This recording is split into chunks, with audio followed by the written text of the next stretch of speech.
Hi guys, today I'm going to tell you about how Viking warriors crossed some of the harshest icy seas. This isn't just about rowing a boat.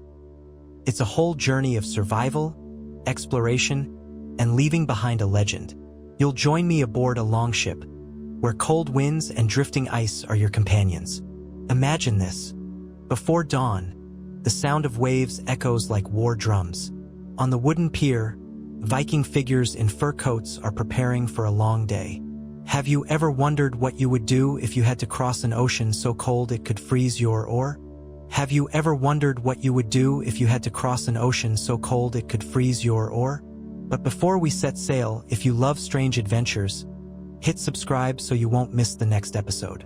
Turn on notifications so that when I reach shore, you'll be the first to know. And now, tell me what time it is where you are and where you're watching from. Maybe from a cozy living room or in bed with a hot cup of cocoa. Wherever you are, try stepping out of that comfort in your imagination. Take a deep breath and feel the northern chill seep into every seam of your coat. In front of you is the longship, its bow touching the white ice floes. The wooden deck is damp and cold, but solid under every step. The row of oars rests neatly on both sides, ready to strike the dark water. The deep crimson flag flutters lightly in the wind, as if signaling departure. The man at the bow looks at you, a faint smile hidden under his hood. The sound of waves hitting the hull urges you to step faster. And so, we begin the Vikings' icy voyage. Night at sea is unlike anywhere else you've ever slept. Your blanket is thick sheepskin, but your pillow is your own bag. The waves hitting the hull act like a lullaby, though sometimes they jolt you awake. There's no private cabin, only a small patch of deck to stretch your legs. You lie close to your crew, feeling warmth seep through layers of clothing. When the wind gets strong, the ship tilts, and you cling to the mast to keep from sliding. Sleeping here means learning to trust the rhythm of the oars and the hand at the helm. Sometimes, under a clear sky, you open your eyes to see the stars right above. The northern constellations guide the way even in your dreams. The scent of sea salt blends with the resin smell from the hull, strange but pleasant. You don't wake to an alarm clock, only to a quiet call. Wake up! It's almost your turn to row. The chill slipping through your sleeves wakes you faster than morning coffee. You stand, legs still numb, but the sunrise is already spilling over the sea. Floating ice reflects a pink glow like thousands of sparkling crystals. You pull on your cloak again, step toward the bow, feeling ready. In the distance, a seagull circles, signaling land nearby. Your crewmate smiles, handing you a piece of warm bread. Eat up, today will be a long one. They say, voice deep yet full of energy. The bread is crispy in your mouth, the barley flavor mingling with the sea air. Not a lavish breakfast, but enough to make you feel you belong here. With a loud shout, the whole crew adjusts their oars into position. You feel your muscles start to warm up even though the air is still freezing. The oars touch the water, and the steady rowing feels like the heartbeat of the whole ship. The sea ripples gently, reflecting light like millions of tiny mirrors. You suddenly think maybe this is how the Vikings found their strength. Not from weapons, but from the persistence of each stroke. Someone behind you tells a story about dreaming of new lands last night. Everyone laughs, then focuses again on the horizon. Each breath blends into the cool, damp morning air. You know that every day adrift is a new chapter of the adventure. The sun climbs higher, pale yellow spreading across the ice floes. The wind shifts, carrying the scent of sea fish and dried kelp. You squint, looking ahead, where the fog is beginning to part. Something is waiting at the end of the horizon, and you want to be the first to see it. At this moment, fatigue no longer matters, only the feeling of discovery. The sound of the oars still rings steady, like the beating heart of the ocean. On deck, laughter mixes with the creak of wood under the pressure of waves. People exchange determined glances. Today will be a day to remember. You nod slightly to yourself, thinking, crossing the ice sea? Easy. And so, the ship keeps breaking through ice, charging into a new day full of promise. On a Viking ship, the concept of a toilet is nothing like what you know in the 21st century. No closed wooden doors or scented paper, just sea breeze and the deep blue water. A small corner of the deck is set aside, just enough for a bit of privacy. If the wind isn't too strong, the Vikings call it going out to talk with the ocean. When it's your turn, you step out to the side bow, where the waves crash as if they want to speak to you. From here, the view stretches all the way to the horizon. No barriers, no fences. Some say this is the most relaxing moment of the day. The silence is broken only by the sound of waves and wind. Here, you learn to forget modern comforts for a moment and feel nature. Instead of paper, they use seawater, clean, cool, and always available. At first it feels strange, but soon you see it as a simple and effective solution. Plus, the salty seawater wakes you up surprisingly well. On cold days, this experience feels like a willpower challenge. Crewmates often joke, "If you can handle this, you can handle anything."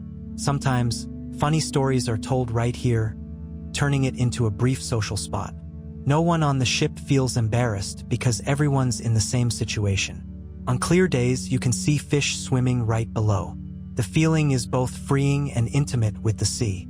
In the morning, the sunlight reflects on the waves, creating thousands of dancing sparkles.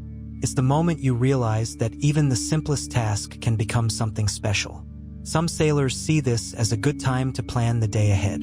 The sea is like a giant mirror, reflecting the whole ship and the determined faces aboard. You take a deep breath, feeling the salty taste fill your lungs. All fatigue seems to vanish with the breeze. When you're done, you return to the deck with a lighter spirit. The next person steps out, giving you a knowing nod. Here, privacy isn't measured by distance, but by mutual respect. That makes the whole ship feel closer, not just as crewmates, but like a family.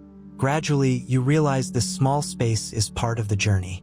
It reminds you that life can feel full enough when you know how to appreciate it. The sun has risen higher, lighting up every rope wet with dew. In the distance, a few large icebergs drift lazily, reflecting the warm golden light. You return to your spot, hands ready to grip the oar. Life on the ship resumes its rhythm like a song that never ends. The waves and wind take turns guiding the melody of the new day. Laughter bursts between the creaking wood and the splash of oars cutting water. Everyone knows that each day at sea is a day worth remembering, and the moments that seem small often stay the longest in memory. You glance at the sea again, seeing it wider, more beautiful, and less intimidating. The journey is still long, but with every passing hour, you feel more like part of this ship. A few songs rise from the back of the ship, slow and warm in rhythm. You instinctively tap your foot, feeling in sync with the whole ship. Someone jokes, "Eat fast or the waves will eat your share." You laugh, take another bite of bread, and think about the long day ahead. Just then, a small fish suddenly jumps onto the deck, making everyone burst out laughing. Someone quickly tosses it back into the sea, as if it were a morning greeting from the ocean. Breakfast ends when the person in charge calls everyone back to position. You stand, feeling your body warmed up and ready for the next rowing shift. Crumbs scattered on the deck are quickly snatched up by seabirds. The sea begins to swell more as the wind changes direction. You grip the oar firmly, your hands now familiar with its weight. A strong gust blows through, carrying the scent of sea salt and kelp. You take a deep breath, your lungs filling with crisp, cold air. The sail tightening signals that the ship's speed is increasing. Everyone leans in unison, adjusting their strokes to keep course. Without saying it aloud, everyone knows today will be an important day in the journey. You glance toward the fog, feeling as though something special is waiting. Your heartbeat matches your strokes, steady and strong. Breakfast is over, but its warmth stays with you all morning. And just like that, the new day truly begins on the Vikings ice sea. On the ice sea, clothing is not just something you wear, it's a shield for survival. You pull on a soft fur cloak, carrying the warm, distinct scent of sheepskin. Underneath is a hand-knitted wool sweater, thick and firm as if woven from an entire winter. Leather trousers are treated to repel water, drying quickly even after being splashed by waves. Soft leather shoes hug your feet, lined with dry moss for insulation. A strap runs across your chest, both securing your cloak and holding your tool pouch. When the wind picks up, you pull your hood down and instantly feel warmer. Gloves made from seal leather are durable and water-resistant. Vikings believe keeping hands warm preserves the strength of the entire arm. Clothing colors are mostly brown, gray, and sea blue, blending with the waves. Some warriors add woven patterns on their sleeves to mark their group. The coat reaches down to the knees, covering your legs even when rowing. You test lifting the oar, feeling the fabric move easily without being too thick. Around your neck, a wool scarf wraps twice, keeping out the cold and giving a sense of security. As your breath steams, the fabric traps some warmth around your face. Occasionally, someone adjusts their belt tightly before a strong gust hits. A young warrior proudly shows off a new sweater, knitted by his mother before the trip.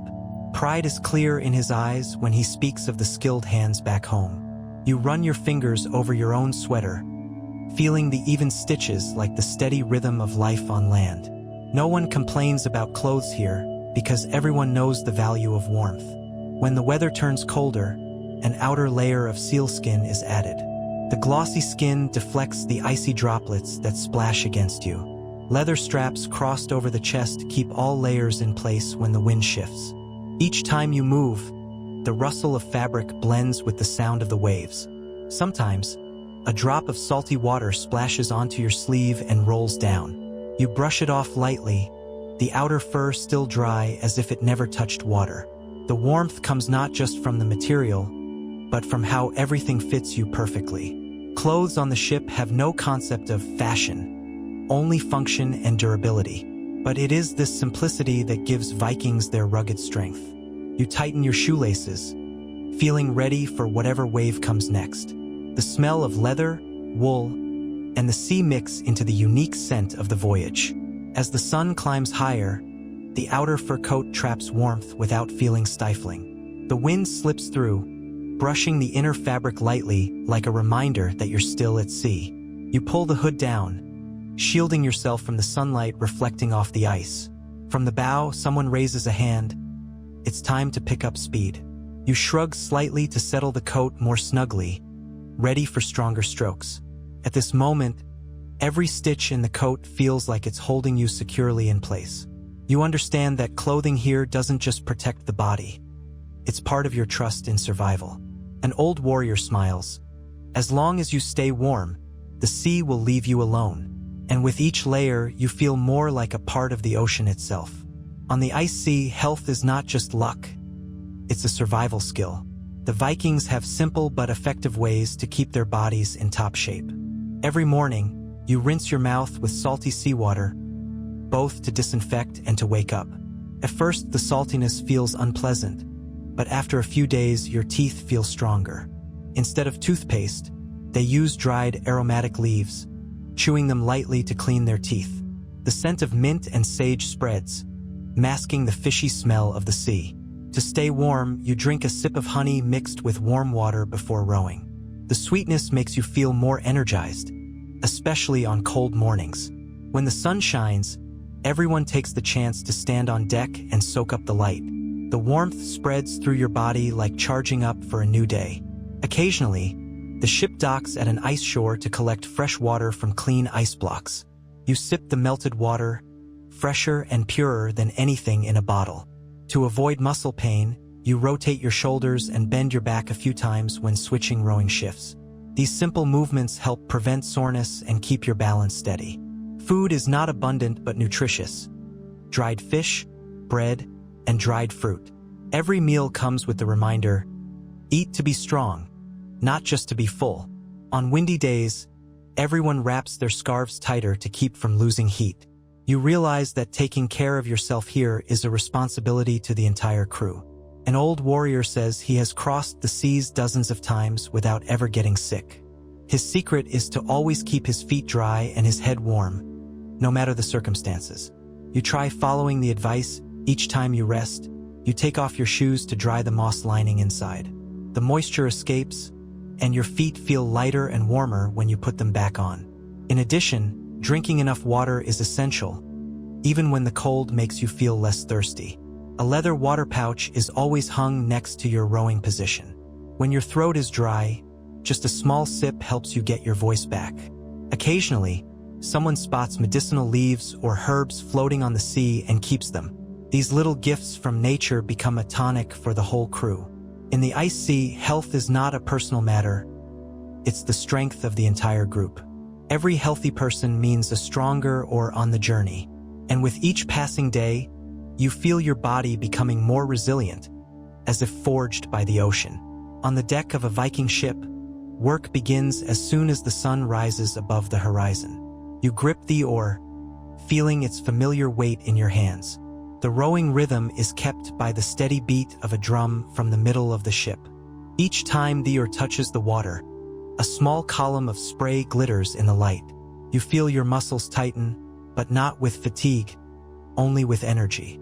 When the wind shifts, you and your crewmates adjust the sails to make use of it.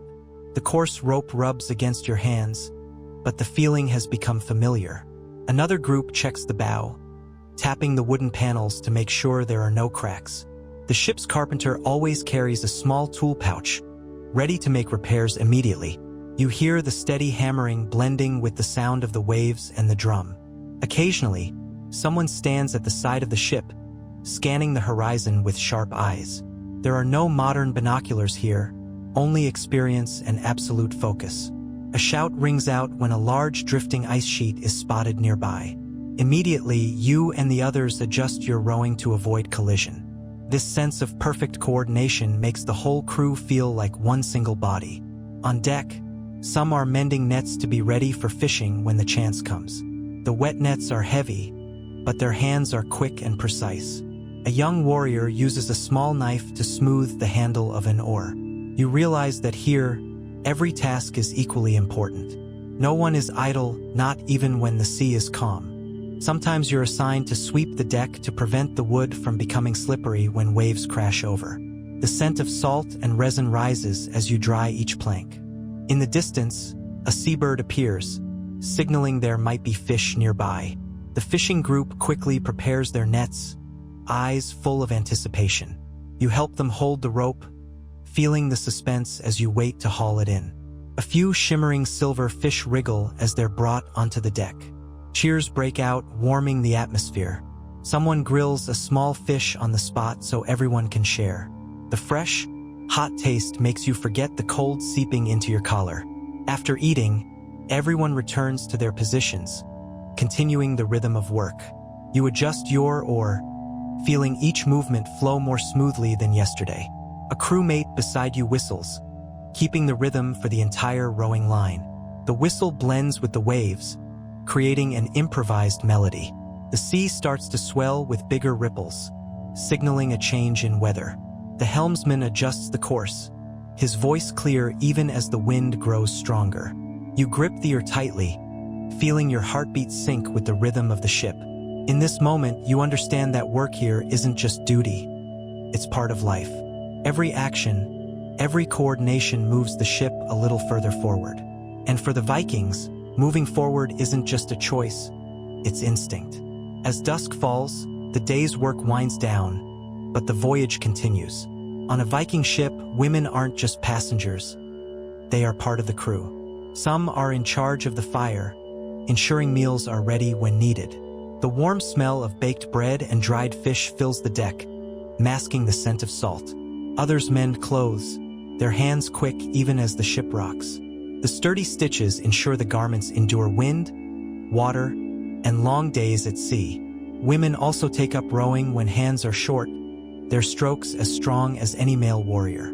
A young woman sits by the side of the ship, singing an old song that everyone listens to. Her voice carries far, blending with the waves, making the atmosphere lighter. Sometimes they stand next to the helmsman, navigating by the stars. This knowledge has been passed down through generations, with astonishing accuracy. Young men on the ship learn from both men and women. Every skill is valuable. A teenage boy is assigned to keep the fire going all night to keep the crew warm. His eyes light up at being trusted with such an important task. Another group helps repair oars, learning how to choose wood and smooth the edges. On this ship, no one is allowed to just sit around. everyone has a role. When the weather is clear, the young are taught to read the wind and watch drifting ice. Each skill learned is a step toward becoming a true sailor.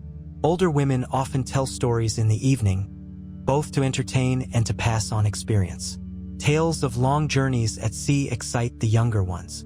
A young woman reminds you that the sea isn't always gentle. Always be prepared.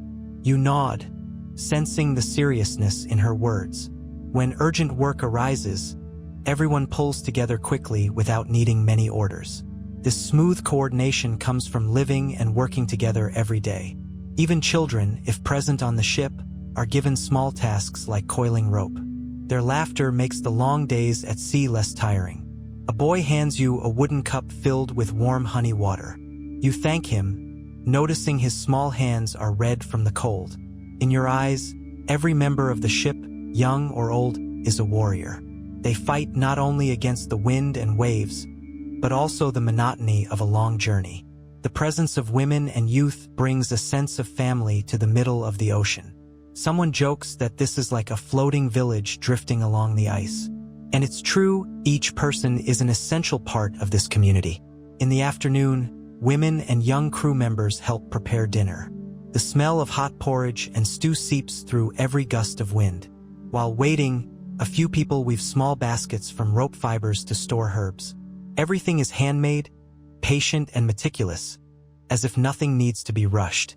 The ship sways gently as larger waves arrive, but the laughter continues. You look around and see clearly that Viking strength lies not only in muscle, but in unity.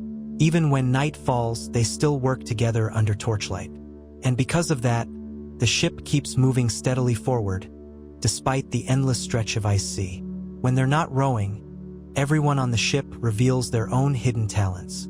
A tall warrior sits at the side of the ship, tapping a rhythm on a hand drum made of animal hide. The deep beat sounds like it's keeping the heartbeat of the entire ship. In another corner, someone sharpens a blade, each stroke steady and patient. The steel glints as it catches the sunlight streaming through the sail's gap. Someone more skilled repairs a chipped or with a new piece of wood. A young boy tries carving small patterns onto his or handle. The lines are still clumsy, but his eyes shine with pride. By the hearth, an old woman stirs a pot of fragrant herbs. Steam rises, carrying the scent of mint and pine wood across the deck. Another group weaves new ropes from hemp fibers. Their fingers move quickly, tying each knot securely. A young crew member holds a lyre, strumming a few gentle chords. The soft music blends with the waves, creating an unexpectedly calming song. You see a warrior carving a piece of wood into the shape of a seabird. Small wood shavings scatter across the floor, but his eyes stay fully focused. Someone else repairs a coat with bright red thread. Each stitch is careful, as if weaving trust into the journey. During breaks, some share stories from past voyages. Each story carries a touch of humor and a small lesson. A young man tells of a time he was soaked from head to toe by a wave just after changing into new clothes. The whole ship bursts into laughter, the sound carried away by the wind. Sometimes, these talents save the crew, like mending a sail in the middle of a storm, or crafting new fishing tools when the old ones break. No one knows only one skill. Everyone is ready to learn something new. You realize that the moments off rowing are when creativity flourishes the most. On the ice sea, skill and patience are as valuable as gold. And when everyone works with their hands, time passes much faster. Looking around the deck, you see clearly, this is not just a crew, it's a living community. And it is these talents that help them overcome every challenge nature throws their way. On the ice sea, the weather can change faster than the mood of someone who hasn't slept. The morning is gently sunny, but just an hour later, wind begins to whistle through every gap in the sail. The sea grows darker, reflecting the gray, cloud-filled sky. You pull your hood tight, feeling the cold wind slip into your collar as if testing your endurance. Ice floes drift closer, the faint sound of them bumping together echoing like distant drums. The helmsman adjusts the course, eyes fixed on the horizon. When the wind grows too strong, the crew lowers some of the sails to avoid being swept away too fast. The rope strains under your hands, carrying a feeling that's both thrilling and tense.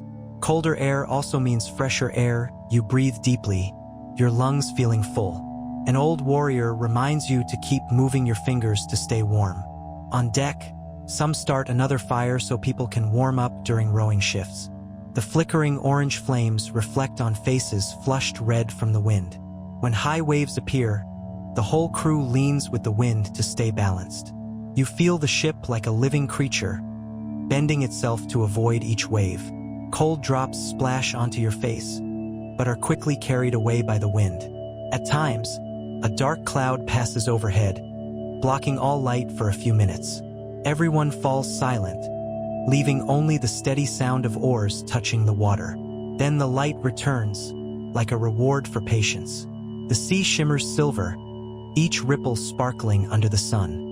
The wind eases, allowing everyone to relax their grip and breathe easier. A young warrior cheers when he spots a faint rainbow in the distance. The colors are pale but clear, like a good omen from the sea. Laughter rises, chasing away the tension of moments before. Experience tells you, good weather is the time to push forward quickly. Oars plunge into the water in unison, creating rows of even ripples. Sunlight falls on the cloaks, highlighting the hand-woven patterns. You stretch your arms slightly, feeling warmth spread through the layers. A few seagulls appear, circling above the bow. Their calls ring out, signaling waters rich with fish. The fishing team readies the nets, hoping to add to the evening meal. As the nets are cast, you see rays of sunlight cutting through the deep blue water. The lighter waves make rowing much easier. You look up at the sky, seeing the clouds scattered into soft white patches. A crewmate hands you a bowl of warm water, the steam fogging your glasses. You take a sip, feeling as if your body has been revived after the cold wind. On the ship, everyone takes the chance to dry clothes and reorganize their gear. Wet ropes are hung along the deck, glistening under the fresh sunlight. The sound of fabric flapping mixes with the creak of wood as the ship sways gently. Someone jokes, "With weather this nice, even the sea is smiling." And in that moment, you believe you're heading in the right direction, no matter how the wind may change. On the ice sea, loneliness almost doesn't exist when you're with a Viking crew. Everyone knows each other's names, and the little stories tied to each face. When you're tired, someone will take your oar and hand you a bowl of warm water. When someone is cold, an extra blanket will be pulled over their shoulders. Conversations drift across the deck, blending deep voices with the sound of waves. Sometimes, a sudden joke makes the whole ship burst into laughter, as if the cold wind doesn't exist. Old tales are told again and again, but each time with new details. An old warrior speaks of the time he sailed through waters full of white whales. His eyes light up as if reliving that moment. The younger men speak of lands no one has ever set foot on. Their words spark hope in the hearts of the whole crew. In the evening, everyone gathers around the fire in the center of the ship. The flames dance on sun-weathered faces, casting shadows on the mast. A small drum is struck slowly, keeping time for a warm, deep voice. Someone plays the lyre, the strings ringing long and blending with the wind. You sit and listen, feeling as if time slows in the middle of the vast sea. When the ship sways, someone will steady you so you don't lose your balance. Such care happens naturally without the need for thanks. A woman hands you a slice of dried apple, her gentle smile like a small light in the night. If children are aboard, they run around the mast playing tag, their laughter carrying far. That laughter is the warmest sound in the cold wind. By day, when rowing, everyone calls the rhythm together to keep speed. That call echoes like a vow never to leave anyone behind. Even when dark clouds gather, unity keeps no one from faltering. A glance, a nod, is enough to understand each other. You realize that here, personal strength will never match the strength of the whole crew. The ocean may be vast, but this ship is your small world. And in this small world, everyone has their place. This bond is the reason the Vikings can cross the harshest seas. You smile, knowing that whatever lies ahead, you won't face it alone. Many think crossing the ice sea is just about enduring, But for Vikings, it's a journey of discovery. Each day brings a new scene, even if it's just a change in the color of the waves. At sunrise, you see ice floes reflecting a brilliant pink glow. At noon, the sea shines silver like a giant mirror stretching to the horizon. In the late afternoon, the golden light of sunset turns the water into a vast river of honey. Some days you spot whales spouting water high as a tower. The whole ship cheers, everyone wanting to watch longer before they dive away. Seabirds sometimes follow, circling before suddenly plunging down to catch fish. The flap of wings and the splash of water create a harmony of the sea. You learn to read small signs, the direction of the bird's flight, the change in water's color. Such details can signal land nearby or waters rich with fish. When there's time, the crew records the journey with carved symbols on wood. The carvings are simple, but they are proof of a real voyage. A young warrior marks the day with a small sun beside the mast. Looking at it, you know you've traveled farther than you imagined. Each new moment makes you forget the cold. Instead comes curiosity, wanting to know what tomorrow will bring. When the sea is calm, you can hear ice cracking in the distance, like deep thunder. The sound isn't frightening, but feels like the ocean's greeting. Sometimes, fog covers everything, turning the world into a hazy white. In that moment, every sound seems to echo more. The dip of an oar into the water sounds twice as loud as usual. You realize the ice sea is not just a challenge.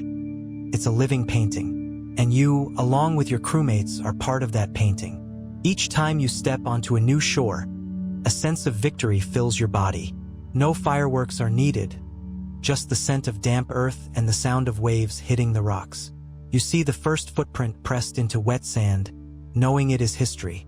New lands bring opportunities for trade, farming, or hunting. In some places, locals smile in welcome and share their food. Every meeting leaves you with a story to tell upon returning. Sometimes the journey leads to places where no one lives. But even that silence has its own beauty. You pick up a smooth stone from the beach, putting it in your pocket as a keepsake. Every small object becomes proof of a real moment. When you return to the ship, it feels as if you've brought a piece of the new land with you. And that is what makes each voyage worth it.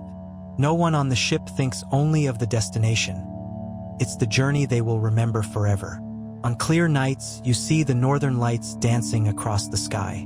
Green, purple, and pink swirl together, so beautiful it leaves you speechless. The entire ship stays silent, the wind soft as if afraid to break the moment. You know you're witnessing something not everyone gets to see. When the lights fade, the sky is filled with stars, bright as if salt had been scattered across black velvet. You feel small but deeply connected to the universe. The ocean and the sky now seem to protect the small ship together. Someone whispers, "Tomorrow will bring something new again." You smile, knowing that's always true on this voyage. Each morning, the ice sea is different from the day before, as if telling its own story, and you don't want to miss a single page of it. Crossing the ice sea with the Vikings is not just a challenge. It's an invitation to explore the world, and you have accepted that invitation without hesitation. The sun slowly sinks below the horizon, covering the sea in a brilliant orange gold. The oars are set aside, muscles still taut but far more relaxed. The evening breeze softens, carrying a salty tang with a touch of the day's last warmth. On deck, sailors coil ropes and fold sails. The sound of rope against wood whispers softly. In the center of the ship, the fire crackles, its light reflecting on sun-browned faces. A pot of stew bubbles, the scent of meat and vegetables mingling with the sweet smoke of the wood. Sitting in a small circle, you stretch your hands toward the fire, the warmth spreading from your fingertips to your shoulders. A warm honey drink is passed around, the sweetness melting in your mouth and easing the day's fatigue. Laughter rises with the cheerful stories, driving away any lingering tiredness. Children, if present, sit quietly, listening to every detail, their eyes bright with curiosity. Freshly baked bread is passed around, the crust crisp, the inside soft, moist and warm. Firelight reflects off the shields hanging along the sides, casting bright red streaks on the dark wood. That scene, without a word, is already a complete painting. Once full, a few take out lyres, the music drifting slowly on the wind. The slow traveling melody seems to lull the entire ocean to sleep. You lean back, eyes toward the star-filled sky, each point of light reflecting on the water's surface. The steady sound of waves is gentle, like a familiar tune. An older sailor begins telling of his very first voyage. His voice is slow and steady, tinged with pride and nostalgia. The story is so vivid it feels like you are right there with him. The night breeze is cool, but the warmth of your cloak makes the chill pleasant. The sheepskin blanket is pulled up to your chin, its softness wrapping around you. Footsteps of the night watch sound slowly along the deck. Even in sleep, someone is keeping watch over the ship. A torch near the bow glows gold, swaying with each wave. From afar, the call of a night bird echoes, then fades into silence. Your eyelids drift closed, your breathing matching the rhythm of the ocean. Sounds around you soften, leaving only the clear beat of your heart. Your body relaxes completely, your mind holding on to images from the day. The path ahead flashes briefly, like a promise. A light breeze passes, carrying the scent of wood smoke and the sea's salt. Someone pulls the blanket back up when they see you shift to the side. A small gesture warmer than any fire. From the night watch, a few quiet laughs float out, mixing with the distant waves. The starry sky stretches wide like a giant map. Memories of the new land explored that afternoon remain vivid. The joy from that small victory hasn't faded at all. As your eyelids grow heavy, the waves gently carry you into deep sleep. Tomorrow morning will open up an entirely different scene. On this ship, every night's end is the beginning of a new journey. And so, another day drifting on the ice sea with the Viking crew comes to a close. From before sunrise until night fell again, every moment was worth remembering. You've smelled the salt, heard the wood creak, and felt the cold wind cut across your cheek. You've eaten a simple yet filling breakfast, then faced big waves and strong winds together. You've seen a rainbow after rain and the brilliant northern lights across the night sky. These things don't just live in legend. They are the breath of life here. This is a world where every day is an unfolding journey, free from fixed schedules. A place where camaraderie is worth more than any treasure hidden beneath the sea. Where even the coldest wind carries the promise of a new shore. You may be at home, but your mind has long since set sail. Do you have the courage to step onto that ship? Ready to trade comfort for the wide sky and endless ocean? Willing to live a day where the destination is set only by the wind and the stroke of the oar? To share every meal, every story, and even the silences with those who have become familiar? This journey promises no ease, but every moment is worth remembering. Every wave crossed is a mark carved into memory. Every shore reached is a new chapter in your own story. When you return, you will bring back not only memories but a piece of the ice sea's spirit. So the question is it time to set sail yourself? If your answer is ready, then the ocean will always open its arms to welcome you. Hi guys, how are you today? If you're sitting on your bed, sipping coffee and watching this video, then savor that feeling just a little longer.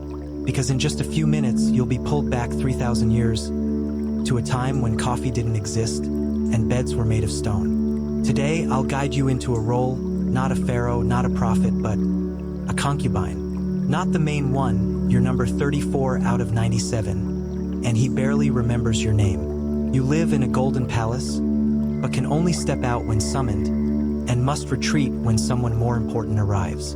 People think concubines live in luxury, but have you ever wondered, if you're chosen only for your looks and forgotten when you're not pretty enough, is that really living? Each day, you must learn to smile at people you don't trust, and stay silent even when you feel exposed. What do you think will happen if tomorrow morning, the pharaoh wakes up and decides he wants someone new? There's no warning and no apology. Everything in the palace can change, except your place on the power ladder. You may be praised today and forgotten tomorrow, but still, you must wear your makeup like it's your first day being noticed. They write poems for queens, paint goddesses on walls, but no one tells the story of concubines. Today I will. Not to romanticize it, but to show you the quietest roles are often the ones that decide who survives. If you're feeling short of breath, that's normal. Your room has no window, and the incense ran out yesterday. Above you is a stone ceiling. Beneath you is a straw mat covered in linen, more luxurious than a slave, but far beneath a sacred cat. Are you ready? If not, that's fine. No one here waits for you to adjust. But if you want to continue, just take a deep breath, like every concubine has done before opening her eyes each morning. And if you enjoy this style of storytelling, don't hesitate to follow, only if you truly want to walk with me to the end of this palace. We'll start in the room where you just woke up, where every gaze turns away except for the lice and the cat. There's no magic in this story, only perfumed oils, crushed charcoal, and smiles more rehearsed than any dance. This could be your first day, or your last, as an Egyptian concubine. You wake up with an aching back, not from a bad dream, but from the hard, damp straw mat beneath you. The scent around you is a mix of cold stone, dried sweat, and leftover oil from yesterday's ritual, a perfume with no name. The first light doesn't come from a window, there are none, but from a crack in the loft ceiling, just enough to catch dust. You pull your legs in, trying not to disturb the cat sleeping by your pillow. It's worshipped, but you're not so sure about yourself. Your hair is tangled in clumps, stuck to your forehead. You slept like someone afraid of being forgotten if you lay too still. Footsteps echo in the hallway, heels tapping on stone, each step reminding you that the only thing approaching is roll call. You sit up, not because you're ready, but because staying down won't make life any better. No one wakes you up. Everyone's too busy securing their own place on the invisible ladder to favor. Your feet are cold. The stone floor absorbs heat like the hand of death reaching out each morning. You grope for the old linen cloth hanging by the water jar, clean enough to wash your face, dirty enough to leave your skin dry and tight. One shoulder aches. Maybe you slept on a pebble last night, but you don't have the right to complain to a rock. Drums sound from outside, 3 steady beats, announcing that today will be exactly like yesterday. You get up, stepping over 3 pairs of legs, still hoping for one more minute of sleep. This room runs on other people's breath. No curtains, no privacy, just a chipped clay jar to greet you good morning if you wake up late. You glance at your belongings. The chipped jar of lip color is still there, and so is the comb with missing teeth. Every item you own is proof that you're still here, even though no one ever asked if you wanted to stay or leave. Sometimes you wonder, if you disappeared tomorrow morning, would anyone even notice? But then the cat meows softly, and somehow that feels like enough reason to get up again. A young maid passes by the door, says nothing, places a tray of cold water down, then vanishes like smoke. That's all you'll get this morning. 1 cup of water, 1 passing glance, and a few minutes to remind yourself you're still alive. You look into the water, see your blurred reflection, not because it's dirty, but because your eyes don't dare look straight for longer than 3 seconds. Once you tried looking closely and saw features fading day by day. Since then, you no longer linger. You take a deep breath, run your fingers through your hair, and wonder, what kind of smile should I wear today to be remembered? In this room where no one teaches anything, you learn how to survive by watching those who've lasted longer. Some rise early, some rise beautiful. You try to rise without breathing too loudly, so as not to disturb the air. Footsteps sweep past the hallway again, quicker this time. Someone may have been summoned. Could be you. You move toward the door, and not because you want to, but because staying would raise questions. The stone tiles under your feet are just as cold as the first time you stepped in. That feeling has never changed. You don't know how today will unfold.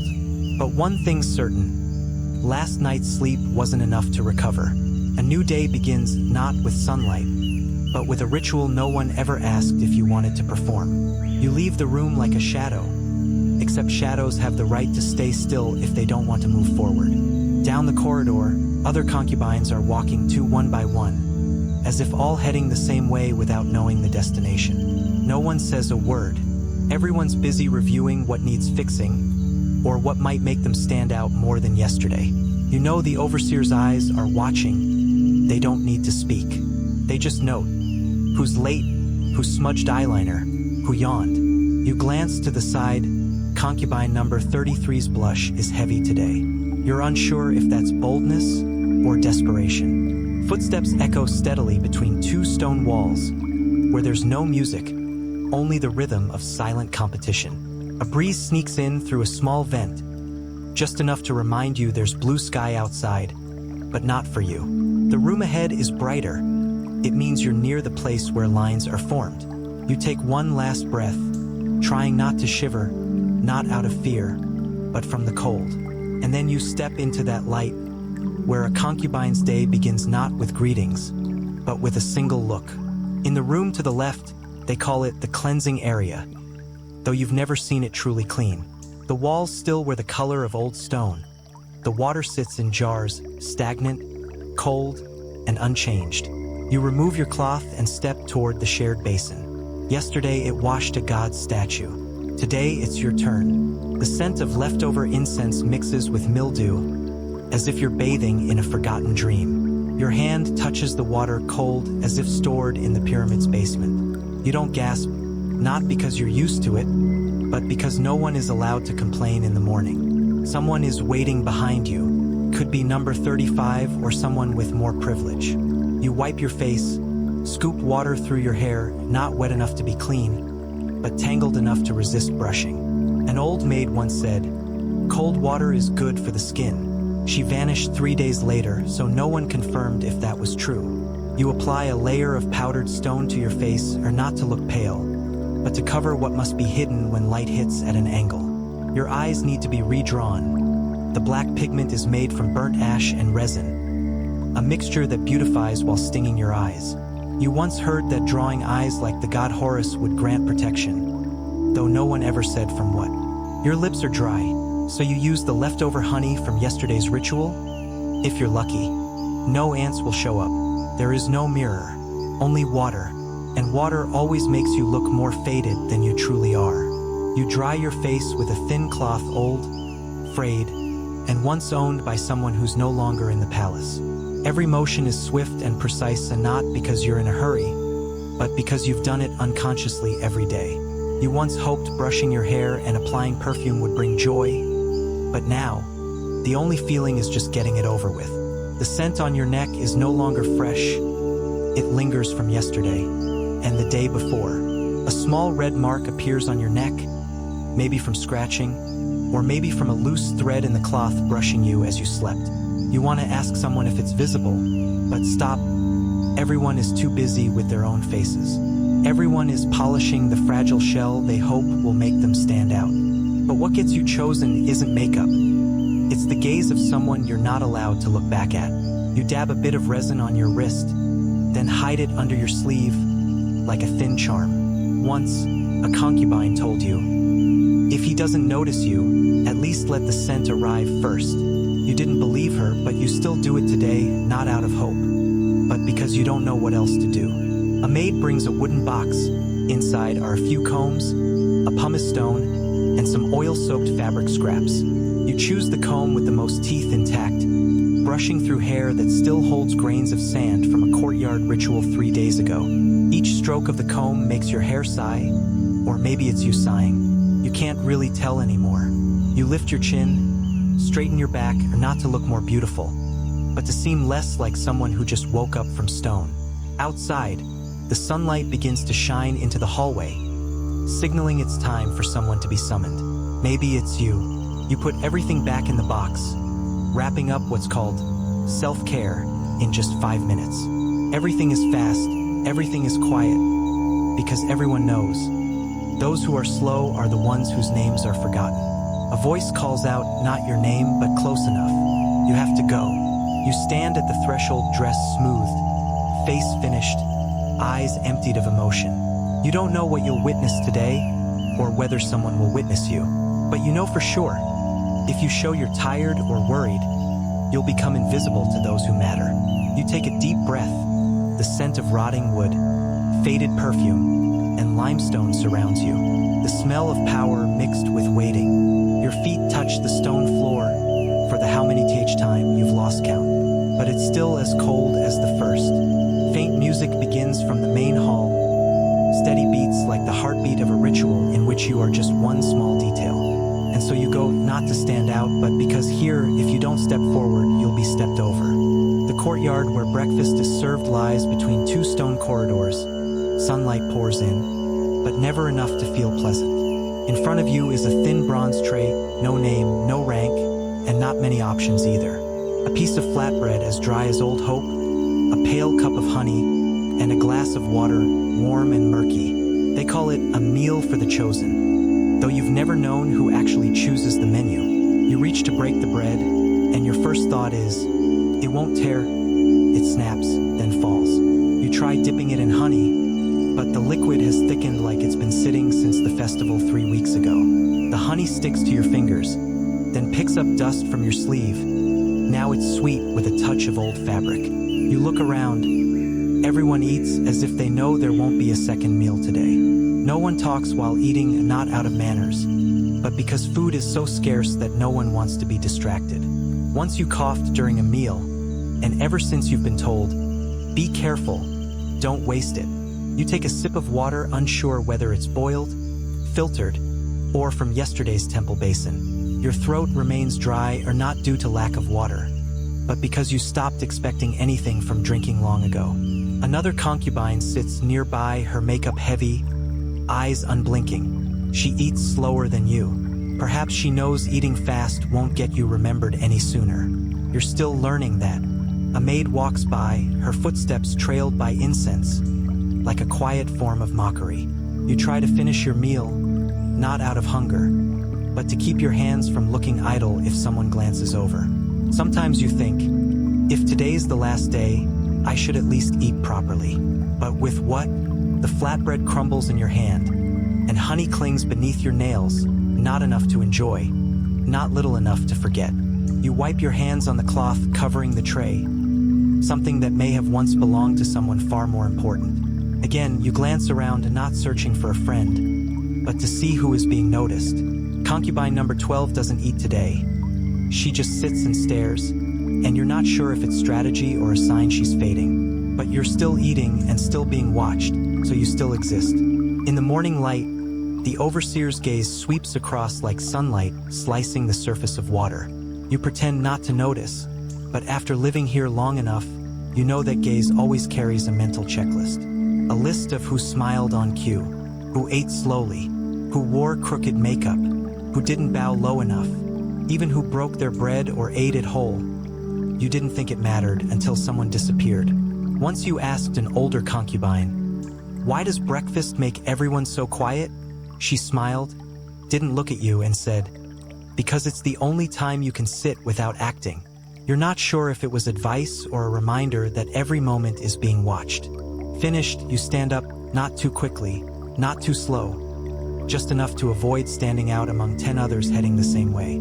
The tray is left behind, no one looks back. Breakfast is over, and the next contest is about to begin. You leave the courtyard, your throat still carries the bland sweetness, and your heart feels as empty as the untouched bread. A thought crosses your mind. Will there be lunch today? Then you answer yourself, only if someone remembers your name. As you walk, your fingers touch your wrist, where honey still clings, as a way to remember you just existed sweetly. The honey sticks to your skin like a thin memory, easy to lose, but just enough to make you feel you're trying.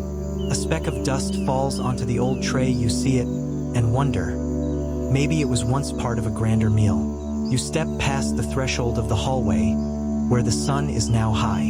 It's no longer early, and you're still unsure if today is a good or bad day. Your feet keep moving forward, but your mind stays behind with the tray you just let go of. That was breakfast. The meal outsiders think is the lightest part of a concubine's day. But for you, it's the easiest thing to swallow, and the hardest to forget. In the small dressing room, light filters through thin cloth, casting a blur that makes everyone look like they stepped out of a shrine painting. But you know the truth, paintings don't itch, and you're trying not to scratch your nape and ruin your hair. Today's dress is made of fine linen, so thin that standing backlit turns everything underneath into public knowledge.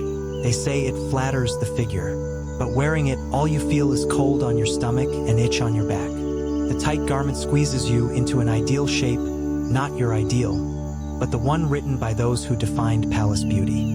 You bend down to tie the silk band at your waist, not too tight, because you need to breathe, but not too loose or you'll look like you're not trying. Your wrist glitters with bronze bracelets, but red marks still linger from yesterday.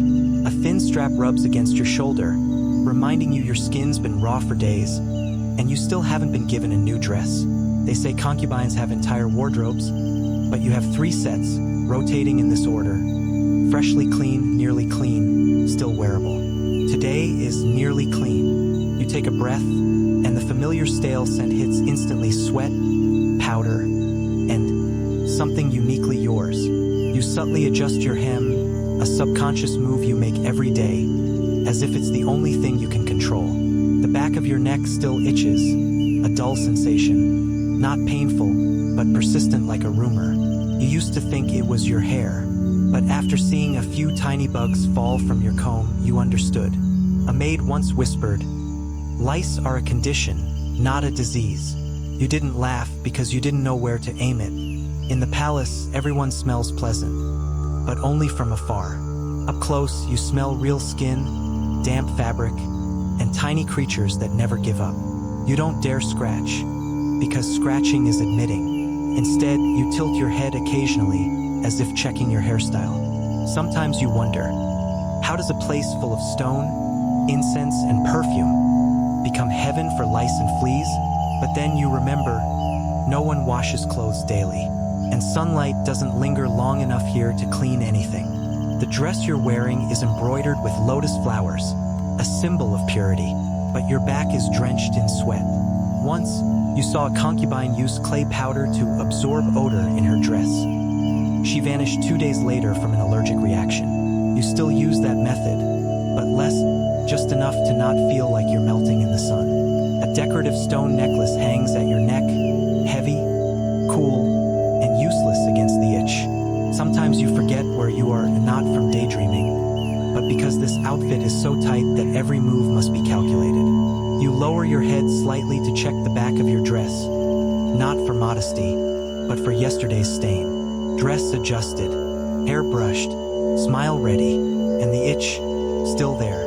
You step into the hallway where sunlight lands. From afar, you resemble a living statue. But statues don't sweat, don't itch, and don't worry about fabric sticking to their thighs in the heat. With each step, you feel like you're wearing a costume, thin, beautiful, and utterly unreal. Footsteps echo behind you. Someone else has stepped out with you. They smell better, or so you think. You slow down, and not for grace, but to stop the fabric clinging to your back from slipping into view. A maid passes, holding another set of clothing. It smells better than you imagined. Probably meant for someone ranked a few spots ahead of you. You pretend not to see. Here, not seeing means not hurting. The sun in the courtyard is now harsh. You feel sweat threading through fabric like a warning. Move carefully. One sneeze at the wrong time, one bead of sweat in the wrong place, could be the only thing people remember about you today. You blink, then wonder, am I really living, or just wearing the same mask every morning? No one answers, only a new itch now blooming on the right side of your neck. You stand tall, adjust your sleeve, and turn toward the light. In that glow, at least things appear cleaner. They say beauty requires sacrifice, but they've never worn sheer linen among lice and scrutiny. You step forward not because you're ready, but because your dress is fixed, and your hands have nothing left to do. And like every day, you hope, if not chosen, then at least don't get caught scratching. You've painted your lips, lined your eyes, applied perfume. Now the only thing left to perfect is your smile. But behind that smile lies a battlefield only you know, sore teeth, swollen gums, and breath that hasn't been sweet since last month. No toothpaste, no toothbrush, only salt, ash, and sometimes leaves rumored to whiten teeth. You once tried chewing date skin. It freshened your mouth for a minute, then left a taste like old gravel. Every morning, you swish hot water, hot enough not to burn, yet not hot enough to kill anything. One day, you bit into stale bread and heard a sound like wood cracking from inside your mouth.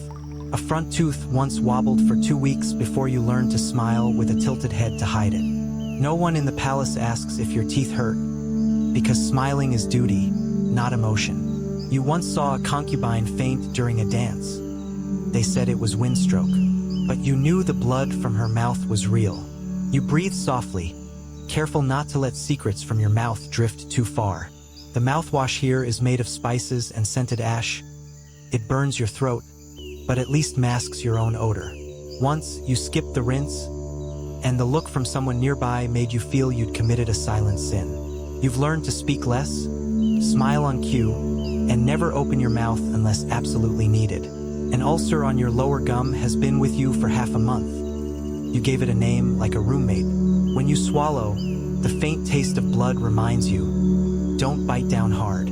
Each night, you sleep on your side, careful not to let your swollen jaw press the mat. One slip, and you can't eat in the morning. No one in the palace mentions dental pain, because saying it out loud means admitting your appearance is no longer perfect. You once dreamed of someone healing you, but the only thing you received was a dried mint sprig from 3 seasons ago. You heard sorcerers can numb gums with sap, but those treated are ranked dozens above you. An old maid once secretly gave you clay mixed with root. You tried it once, then decided the pain was easier than that taste.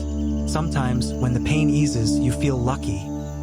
At least you haven't lost a tooth in the middle of a ceremony. But luck is a fragile thing, and teeth don't grow back when you live in the palace. On the day you were summoned near the throne, you only hoped not to smile too long. Not out of fatigue, but fear that a tooth might fall out. They looked at you and said, "That smile is poetry." They didn't know you were clenching your hand to stop your gums from bleeding. You thought, if you could ask for one privilege, it would be silence, no speaking, no chewing, no pretending you're okay. But concubines don't have the right to choose silence. Silence means you've been replaced, not that you're resting. So you keep talking, smiling, enduring, as if your mouth weren't a battlefield. You tell yourself, tomorrow will be better. The teeth will feel better. But deep down, it's just how you stop yourself from screaming now. One last time, you look at your reflection in water, lips still pink, eyes still bright. And the pain is learned to hide just like you have. You turn away, walking on with that smile. Not to charm anyone, but to look like someone still worth noticing. After enough smiling and touching up, you're taken to what they call the training room. There are no large mirrors, no instructors, just a flute, a few gestures, and a series of watchful eyes. You begin moving to the rhythm, not out of love for it, but because no one survives long if they miss a step. A maid beats the drum steadily. It's not loud, but it feels like every beat marks your mistakes inside your head. Right hand up, left foot out, every imperfect move will be remembered, even if unspoken. You once thought being a concubine meant waiting to be chosen. But waiting is only part, the rest is rehearsing without error. Some days you dance for 4 hours straight with no one watching, but you still dance, because someone might be secretly observing. Just like you eat breakfast, not to be full, but because someone is looking. You dance not from passion, but to be remembered. Your hand aches from holding the fan too long. Your shoulders throb from staying upright, but no one asks if you need rest. You once tried to sit down from dizziness. The result was being excused from dance for 2 days, with a look colder than the Nile breeze. When not dancing, you practice speech, phrasing, tone, and silence when silence is best. One exercise: learn to listen in a way that makes others feel pleased. No one teaches it. Fail and you disappear. You were once asked to smile with your eyes. You're still unsure if you did it right, but you're still here, so maybe not entirely wrong. Another day, you were summoned for singing practice, not to sing loudly, but to make sure your voice never escapes closed walls. They say singing is to touch emotions, but here, emotions must be filtered before turning into sound. It took you a week to learn how to greet an official with your eyes, a bow, and not breathing too deeply. A month to know when to step back, when to stand still, and when to accidentally be present. A year to understand. Nothing you do is to be loved. It's to avoid being dismissed. During a break, you look at your hands, fingers slightly swollen from overdancing, nails chipped at the corners. You see number 41 practicing poetry. She said one word wrong and had to relearn the entire piece. No one comforts, no one helps. Everyone carries their lesson like a rock tucked in their robe, heavy, but not to be dropped. Once, you saw someone break into tears. No one scolded her, but the next day she was reassigned to teach dance to junior girls. She never returned, so you learned not to cry, or not because you're strong, but because the watchful eyes might see too much. You learned to remember the names of gods, the habits of superiors, even the rhythm of the tiles beneath your feet. None of it gives you freedom. It only helps you survive a little longer among others learning the same. One day, you read mythology not for curiosity, but because someone said, "Pharaoh favors those who understand culture." You're not sure if it's true, but here, every rumor is worth studying. Sometimes that's all it takes to be kept. You can't remember the last time you sat still, not practicing, not performing, not correcting, just being. And then you ask, do I even have a self? Or just a version built from endless rehearsals? Some say to live is to do what you love. But here, to live is to do what's asked, and do it flawlessly. You leave the training room at noon. Sweat clings to your neck. Powder beneath your eyes starts to smear.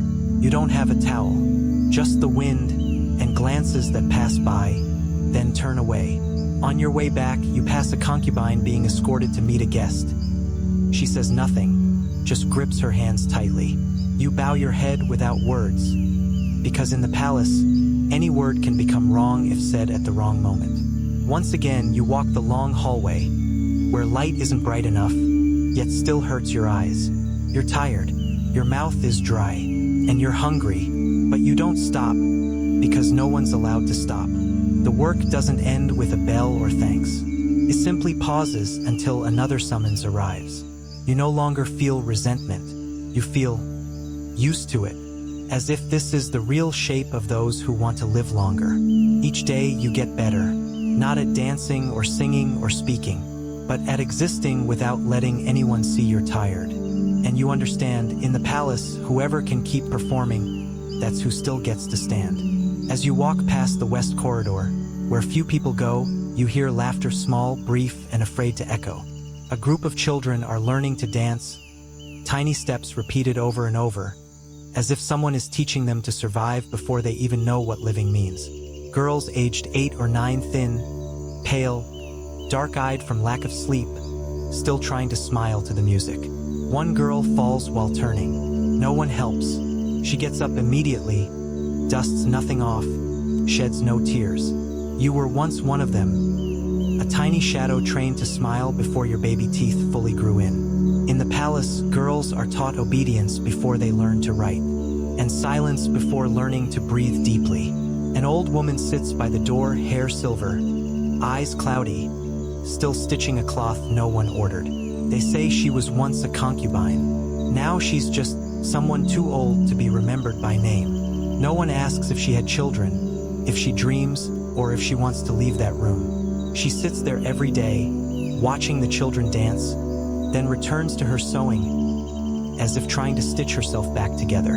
You once thought that if you lived long enough, you'd get to do something besides perform. But looking at her, you understand. Sometimes living longer only means witnessing more. Not every woman in the palace is chosen, but all are forced to wait.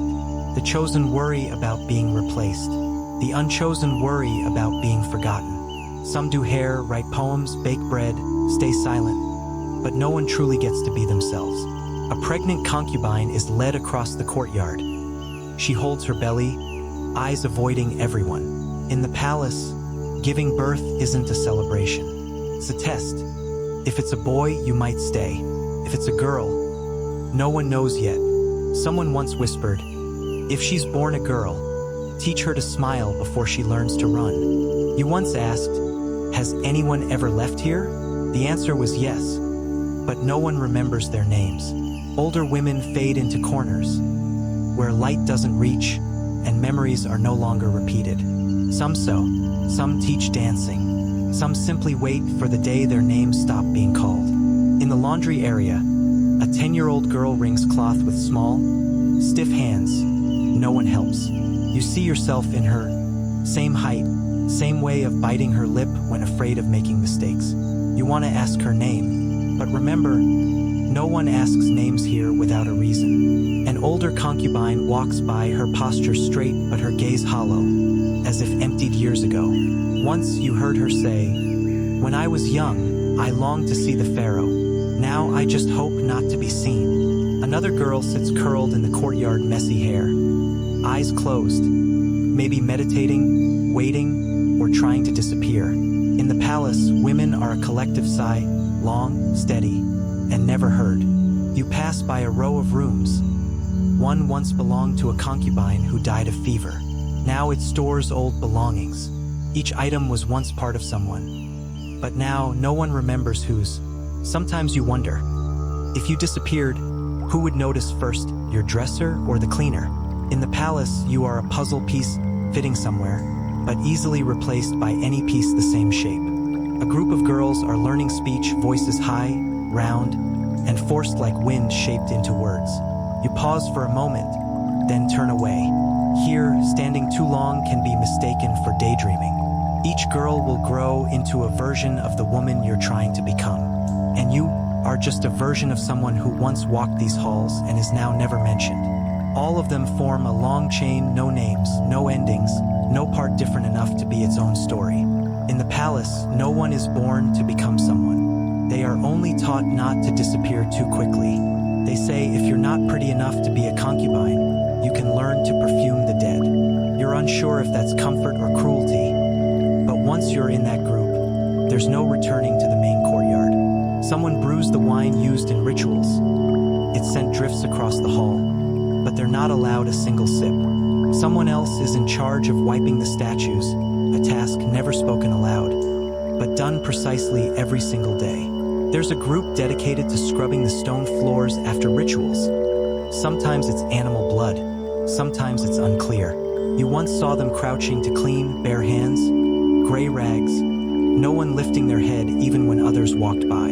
They're not allowed to touch offerings, not allowed to speak to concubines, not allowed to look directly at the statues, but they hear everything: idle talk, whispered names, and the sound of fear. One maid collects wilted flowers from altars. That fading scent clings to her like a perfume of sorrow. You once asked a kitchen worker, "Is it hot in there?" She smiled and said, "Hotter than the stone courtyard at noon." There's someone who prepares ritual porridge, not for eating, just for offering, then discarding. You didn't understand why food was wasted until someone said, "That portion belongs to the gods. No living soul may touch it." An old woman walks with a crutch. She used to carry water from the Nile to the temple for 50 years. Not once did she rest. When she slipped on a stair, they moved her to the awaiting orders group, a place with no work, no name. Every job in the palace is a gamble. None are truly safe, only some are less visible. You once saw a ritual cleaner in a brown robe, forbidden to cross the red stone line. Yet their eyes always knew who was beyond it. In the kitchen, a girl mixed up spices. 3 days later, she was gone. No one asked. Someone broke a ritual bowl, sent to the inner shrine to assist. No one knows if it was an honor or punishment. Here, mistakes don't need to be written down. They only need to be remembered. And to be remembered is to be removed from all future lines. Someone once said, "Working in the palace is like walking on hot sand. If you stand still, you'll burn. If you run, you'll draw attention." So everyone walks evenly, just fast enough, just quiet enough, just invisible enough not to be called at the wrong time. You look at them, the ones no one praises, no one chooses, and realize, maybe they are the freest people in the palace, because they don't have to look beautiful, don't have to smile, don't have to shine. They just have to keep living in the palace's shadows. In the palace, time isn't measured by holidays or performances, but by the temperature of the stone floor each morning. When it's cold, the tiles exhale a silent chill, not enough to be wind, but enough to creep into your ankles like a warning. You once thought you lived in golden sunlight, but within stone walls, Light only proves the sky still exists. Egypt's winters are short, but when they arrive, the cold seeps into your bones before you can find another layer of cloth. Your dress is still as thin as it was in summer, except now, your sweat no longer drips out, but draws inward. At night, you curl beside an empty water jar not for warmth, but because it's the only place that still holds traces of human heat. A concubine once told you she sleeps with her hands tucked between her thighs to warm her palms. You laughed, then tried it too. No one hands out blankets. No one asks if anyone is cold. In the palace, cold is personal, like toothaches or being forgotten. One morning, you coughed softly. By noon, you were given the day off from dance. You knew it wasn't kindness. It was a sign. Then the cold season leaves, and heat arrives like an impolite god. No knock, no mercy. The air thickens, like each molecule just walked through a smoke-filled ritual and hasn't dissolved yet. The stone under your feet is no longer cold. It burns like a cat's tongue licking your soles through thin sandals. You walk slowly, not out of exhaustion, but to keep your linen dress from sticking to your skin. Every step a negotiation with the heat. Long corridors, low ceilings, and no doors to the outside. The air moves like water trapped inside a sealed jar. Each time you yawn, a wave of hot air escapes and makes you wonder, is your body itself now resisting? Sweat doesn't drip. It evaporates instantly, leaving a salty film and a warm scent around your collar. A maid near you, eyes red from incense, wrists drenched, still says, "Today is cooler than yesterday." You nod, not in agreement, but because you're too tired to argue with someone also melting. You once thought, maybe I'll get used to this. But after 5 years, the only thing you've mastered is hiding sweat behind a smile. On festival days, you wear an extra layer of costume, embroidered cloth, gemstone trims, 3-tiered necklaces, under a 42 degrees Celsius sun. Someone once fainted mid-bow. No one caught her. Only her fingers brushed the ground, like apologizing for collapsing at the wrong time. You learn to breathe through your nose, slow and steady, so your lipstick stays in place and no one hears your panting. Each time you stand near the incense burner, you feel like you're being steamed from the inside, like an offering item. One day the sky turned gray, you rejoiced, but the ceiling still held yesterday's heat, and sweat pooled at your nape. On summer nights, the floor stays warm like a cat's belly, except the cat is worshipped, and you are only left alone if forgotten. You dare not complain about the heat, because heat means weakness. Weakness means falling behind, and falling behind is the first step to being replaced. So you say, "What a lovely day," then sit on a stone slab hot enough to fry bread, pretending it's a velvet chair. In the resting room, everyone shares the same scent, the smell of those who live in stone. Eat little, drink little, breathe less. A girl sits near you, back soaked, hair matted, yet she holds her head high, eyeliner intact. You don't know her name, but you remember her eyes, the kind that say, "I can still endure this." In the palace, those who can still endure are those who still get to stand. Those who endure better get to stand closer to the center. And those who can no longer endure are moved to the support group or for offering if the timing is unfortunate. You once thought summer would be easier, no cold, but you realized nothing is easier, only different ways of sweating. In the heat, your smile dries like cracked earth, holding shape, but no longer alive. You begin to dream of breezes, not from meadows, but door cracks, dark corners, anywhere no one is watching. But in the palace, doors never open, and even shadows are already occupied.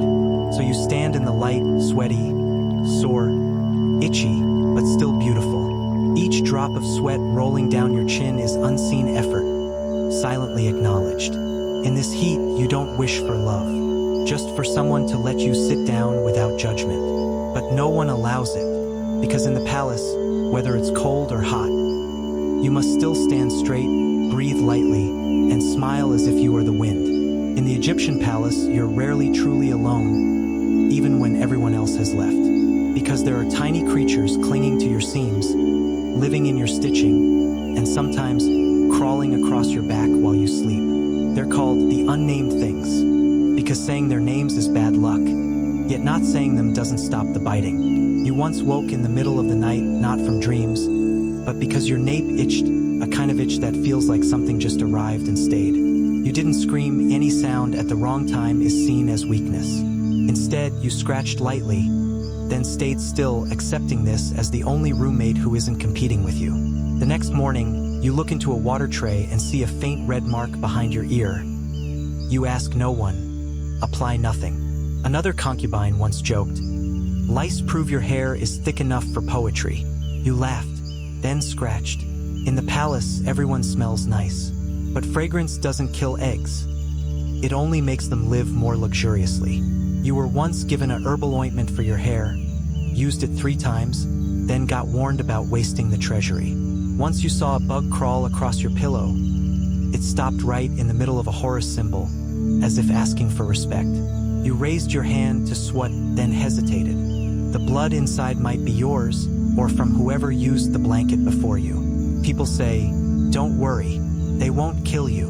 But you know, they kill your sleep 1 hour at a time. One concubine got so used to them, she always carried a wooden comb. For silent conversations with the scalp, you asked to borrow it. She said, "No, everyone must keep their own itch secret." You fix yourself, not to be beautiful, but because if you don't fill that gap, someone else will. In the palace, there's no reward for endurance, but those who endure better live longer. You used to think, maybe if I tried harder, I'd be noticed someday. Now you just think, as long as they don't call my name the wrong way, the way you walk, the way you sit, the way you nod, everything has been adjusted until nothing feels like yours anymore. You're no longer ashamed to stand among people better than you, because you no longer feel much at all. One day, you smiled at a cat walking down the hallway. It looked up and walked away. You envied it, could walk away, but you had to stay because you were taught patience is a noble trait.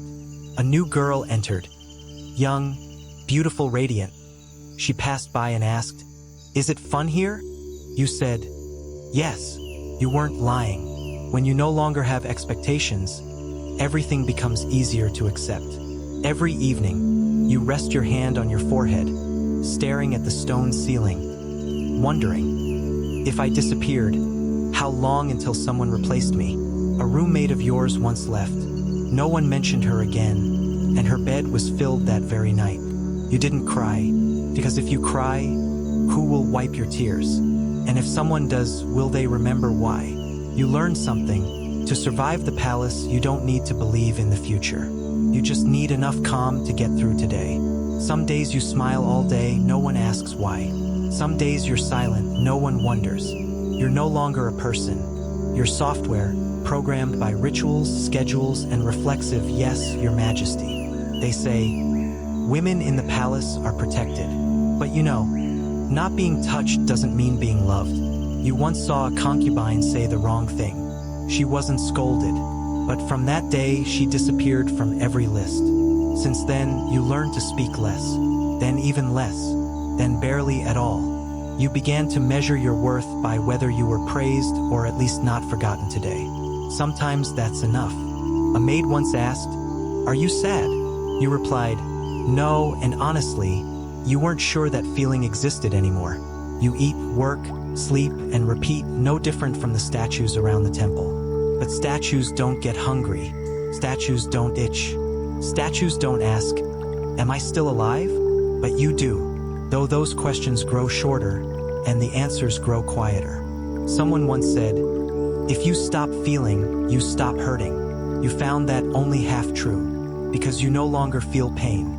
But whatever replaced it, you can't name. You walk slower now, not from exhaustion, but because there's no reason to hurry. Each step is like a marker of your presence. No praise, no objection, but still worth noting. No one sings in the palace. No one tells stories, and no one talks about those who left. Silence grows thicker, like fog. Not sharp, but seeping into your neck, shoulders, and mind. Sometimes you hear your own breath, and you think, at least I still make a sound. The palace is still lit. The schedule is still steady. You're still here, eating, brushing your hair, bowing, smiling. But somewhere in your mind, something has stepped back. Not dead, but no longer moving forward. Each day you repeat a silent song, no audience, no finale. Outsiders might say, "Life here must be blissful."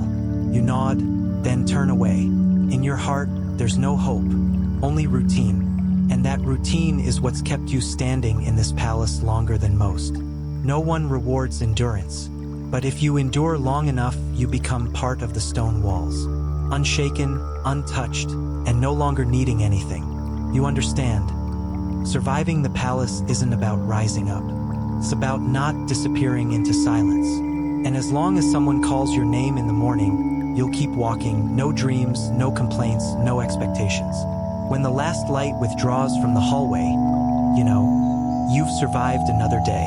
No one announces it, no one claps, but you still acknowledge it with footsteps heavier back to your bed. The wind slips through the cracks in the wall. Not strong enough to cool you, but enough to chill your neck. The stone floor stays damp. Even on hot days, it always keeps the moisture from old ceremonies. You remove your necklace. Each tiny jingle sounds like a farewell to a role just played. The thin rope comes off, not to free you, but to prepare for a sleeping position that avoids too much contact with the floor. You lie on your side, back to the wall, like every night. No one tells you how to face, but everyone sleeps the same way. A concubine in the corner sneezes. No one checks on her. Everyone here is too busy holding their position. A cat meows faintly in the courtyard. It sounds so real, you almost believe it called your name. You close your eyes, not because you're sleepy, but because they started to sting back in the practice room. The left side of your cheek touches the straw mat, dry, rough, but at least it's still yours. Each breath reminds you, you're not dead, but whether this is living, you're not so sure. You don't dream. It's been ages since sleep showed you anything, just darkness, and then morning. A girl next to you shifts in her sleep. Her back stays straight, even in dreams. Her spine remembers palace posture. You hear light footsteps in the corridor. A maid doing her rounds, or someone being summoned. No one in the room asks. Asking is a sign that someone still has hope. You pull part of your robe over your arm. It's not warmer, but it makes you feel like you're taking care of yourself. A small light on the ceiling, moonlight piercing a hole, landing squarely on your palm. You turn your hand over, as if holding the light means holding on to something that's still yours. Footsteps fade. The final wooden door clicks shut. The day officially ends. No one calls for you. No one waits for you. And you never really waited for anyone either. You whisper your name in your mind. No one hears it. No one repeats it. But you want it to stay inside your memory. Your name used to be etched into a serving tray. Now it's just a faint mark at the bottom of the bronze. You used to be chosen to sing during rituals. Then you weren't. You didn't ask why.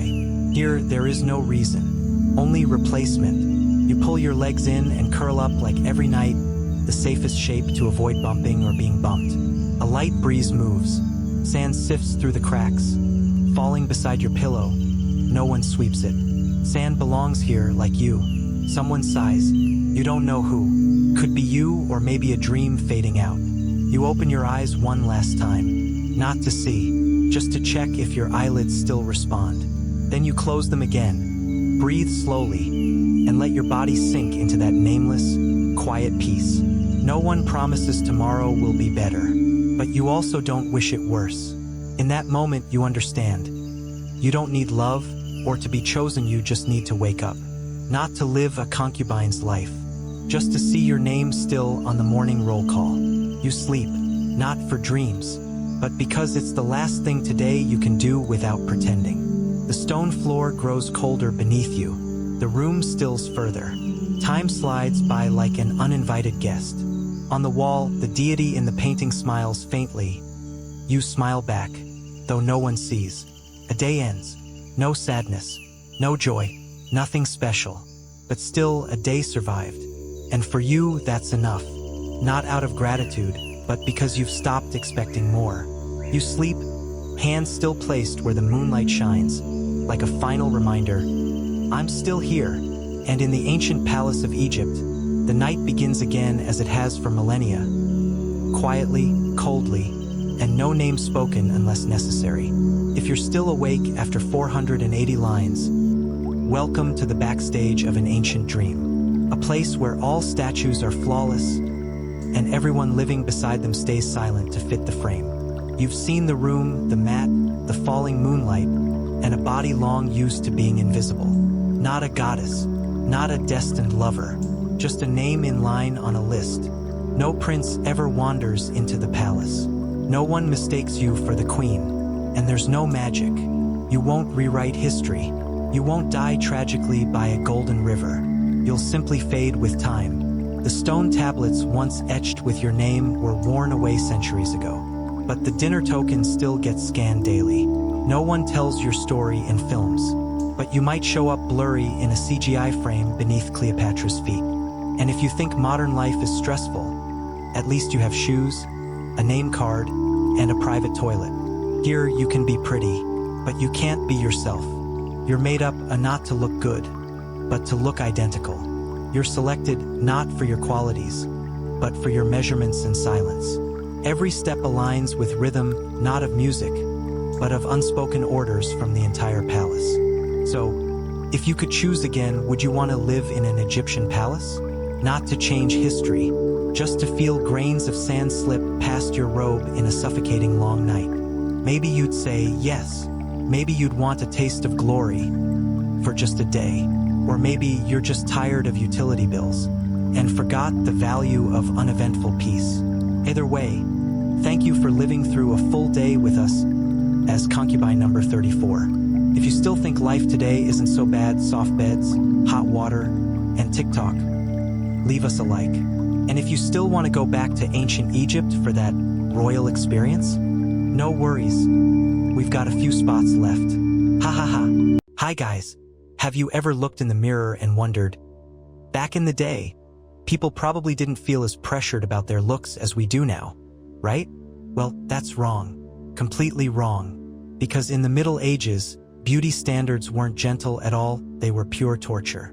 They didn't have Instagram, but they had beauty standards that, if you tried to follow them, would wear you down day by day, both literally and figuratively. They didn't use photo editing apps, but they used lead-based makeup to whiten their skin, a method that was, well, a slow death.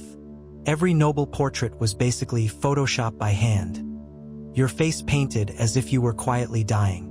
Every standard came with its share of pain, of hunger, and the pretense that all of it was sophistication. You sure you want to be beautiful medieval style? When having a high forehead meant plucking out every last strand of your bangs with tweezers. If this already feels a bit wrong to you, hit like and subscribe, because the next beauty standards will freak you out even more. Now, come with me back to a world where beauty wasn't in the eye of the beholder, it was in the hands tightening the corset strings. And you'll see, sometimes being naturally ugly was a privilege people back then were never allowed to have. They called it elegance, nobility, uniqueness. But in truth, it was just a way of accepting pain selectively. Back then, beauty didn't come from liveliness. It came from how much you could resemble a wax figure. The more lifeless you looked, the more admired you were. The paler you were, the less emotion you showed, the more people called you refined. If you were healthy, suntanned, with messy hair and slightly crooked teeth, sorry, you were a peasant. And peasants had no right to be beautiful, even if you were born with the face of an angel. Because beauty, in those days, wasn't defined for people, it was defined for status. And to have status, you had to leave your comfort behind entirely. In many cases, beauty standards were no different from tiny laws, except more obsessive, more persistent. Laws not written in books, but etched in the eyes of others, in the banquet hall, in the wedding, and in the mirror. A mirror that didn't reflect the truth, but reflected what you had to become, whether you liked it or not. Just like today, a sun-kissed face in the mirror might tell others you've just come back from vacation, even if all you did was work the fields. But in the Middle Ages, it was proof you belonged to the class that had to work under the sun, which is why the ideal skin was so pale, it looked almost anemic. The paler you were, the higher your status. The more bluish you looked, the more respect you got. No one cared if you were healthy, So long as your skin never saw the sun and your hands had no calluses. Want to be pale? Easy. Don't go outside, don't eat too much, and make sure to close the door when you breathe. No one called it deprivation. They called it refinement. And if you fainted from hunger, that was actually a plus, so long as you collapsed gracefully. Why was skin like printer paper so celebrated? Because it proved you didn't have to do anything at all. You just had to exist, like a living ornament. Some noble women starved themselves until their chests lost all shape, and that was considered the perfect standard. They weren't trying to shine. They were trying to disappear. While peasants were sunburnt from the wind in the fields, nobles wore white powder so thick it clung to them like the dust on a mummy. But that beauty didn't come from nature. It came from restraint, from hunger, and from the belief that the fewer colors you had, the fewer judgments you'd face. The beautiful weren't the happy ones. They were the ones who looked ready to be laid out on an altar. You might not believe it, but there was a time when people smeared pigeon's blood just to get some color in their cheeks. Others drank watered-down vinegar, not only to whiten their skin, but also to dull the feeling of hunger. And when someone asked how they lived, the answer was often, live lightly so you don't weigh down your own face. It was a way of life where even a spark of joy could be seen as vulgar. If you enjoyed your meal too much, you could be considered improper, because beauty had to be hungry and cold and absolutely silent. They didn't look at you as a person, but as a plaster statue, one that could glide slowly through a grand hall. And if a bit of mud ever touched the hem of your gown, my condolences. You just tarnished the refinement of your entire bloodline. A single sunburn, no matter how small, could cost you a marriage that had been arranged for years. A marriage where beauty determined your value as if you were an item in a silent auction. From childhood, girls were taught to guard their skin tone as if it were their life. No sun, no loud laughter, no stretching your arms, because all of that might flush your cheeks. And that was crude. They didn't want you to shine. They wanted you to fade, to blur, to dissolve like a whiff of perfume. That wasn't even real. In the diary of a young woman from that era, there's a line. Today, my mother punished me for having eyes that were too alive.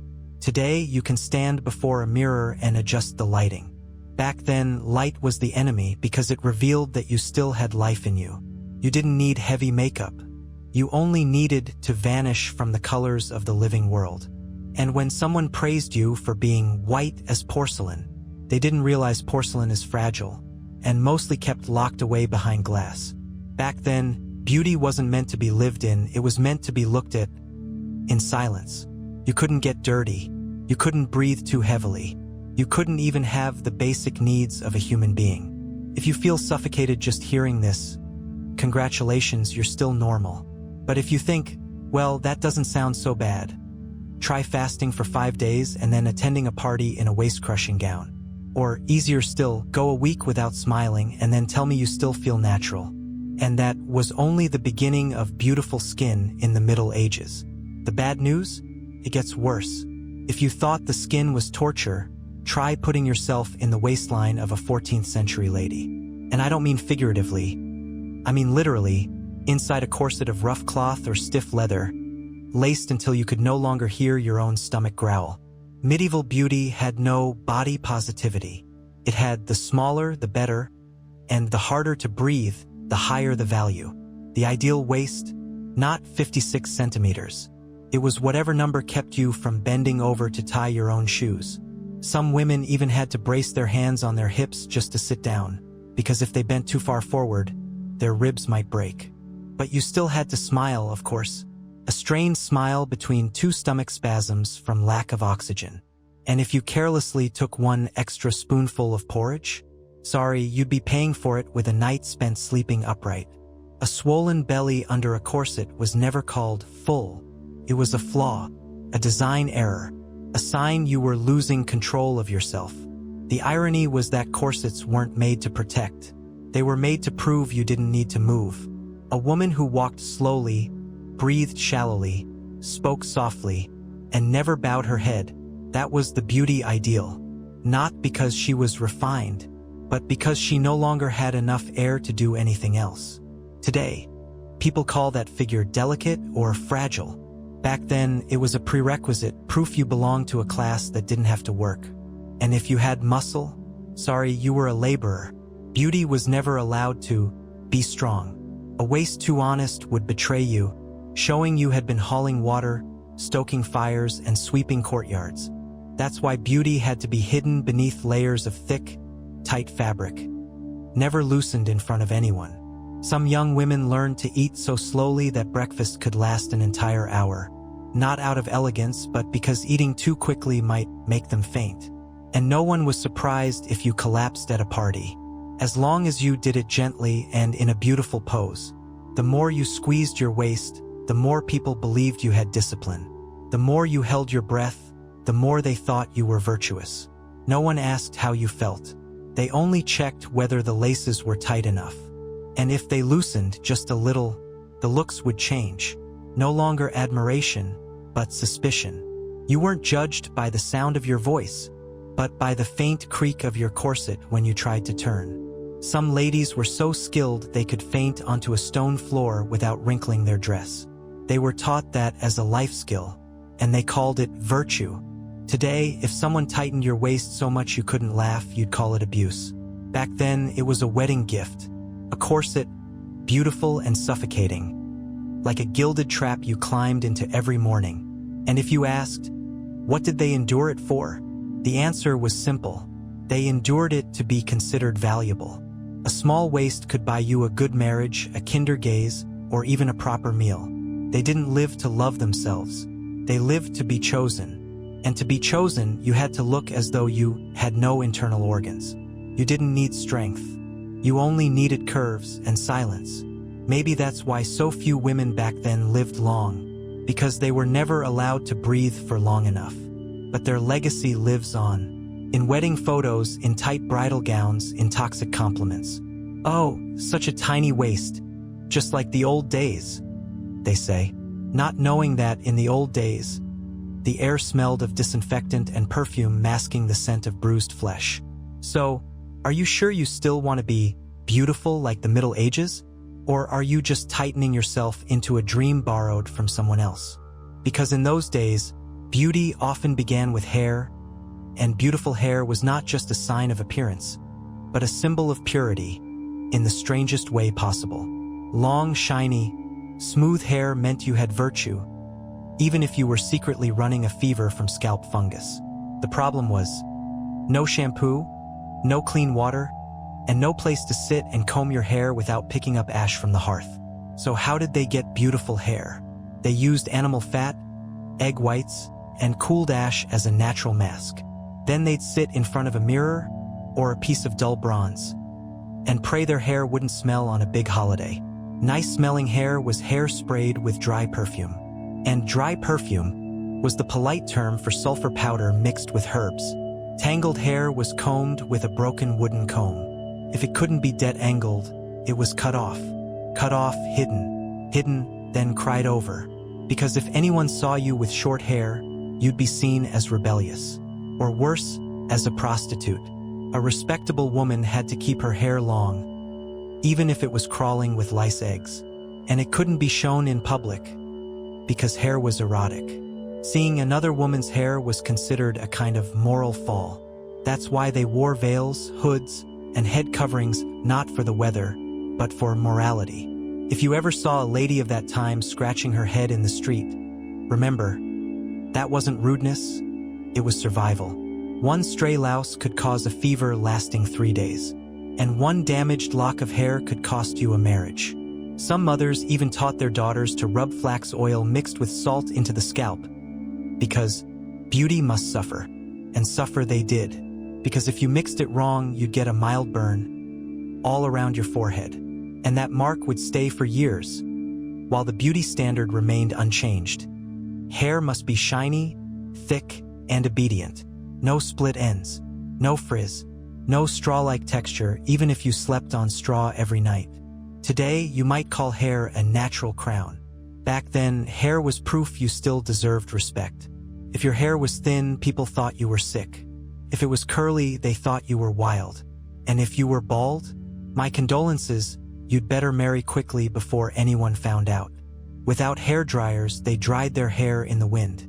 If it rained, you kept it wet all day. And if you caught a cold from that, no problem, as long as your hair was dry in time for Sunday Mass. Some people would even boil herbs, steam their heads, then wrap themselves up like dumplings. Also, their hair could develop a noble aroma. That aroma was a blend of vetiver grass, apple cider vinegar, and a hint of leftover sulfur from the last anti-lice treatment. But as long as no one pinched their nose while passing by, you were fine. A true lady was someone whose hair could blow in the wind without anyone thinking it was a chemical accident. And if you were a servant, please avoid the wind. Your hair might blow, but no one would think it beautiful.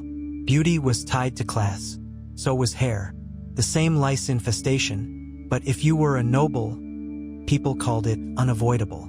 If you were poor, they called you filthy, even if both of you bathed in the same public bathhouse. Injustice lived in every strand of hair, and the harder you tried to perfect it, the more you had to face the truth. No one actually had perfect hair, unless you painted it on a wall with expensive pigments and called it a portrait of the beauty of the age. An ideal head of hair may never have existed, but the torment over it was real and lasted for centuries. You want beautiful hair? Give up running around. And if necessary, give up your scalp too. Because beauty standards don't wait for you to be healthy. They only demand that you have enough patience to suffer in silence. Hair that had been tortured but was still called feminine. Perhaps because pain was an inseparable part of that definition. Today you go for a hair spa once a month. Back then they steamed themselves, not to repair damage, but to survive through a banquet where people would only remember your hair, not what you said. And no matter how smart, funny, or kind you were, if your hair was ruined, you'd still be left behind. Because beauty back then wasn't meant to be loved. It was meant to be looked at and silently judged. Today, a smile might earn you points in someone's eyes. But in the Middle Ages, a smile could get you removed from the marriage list.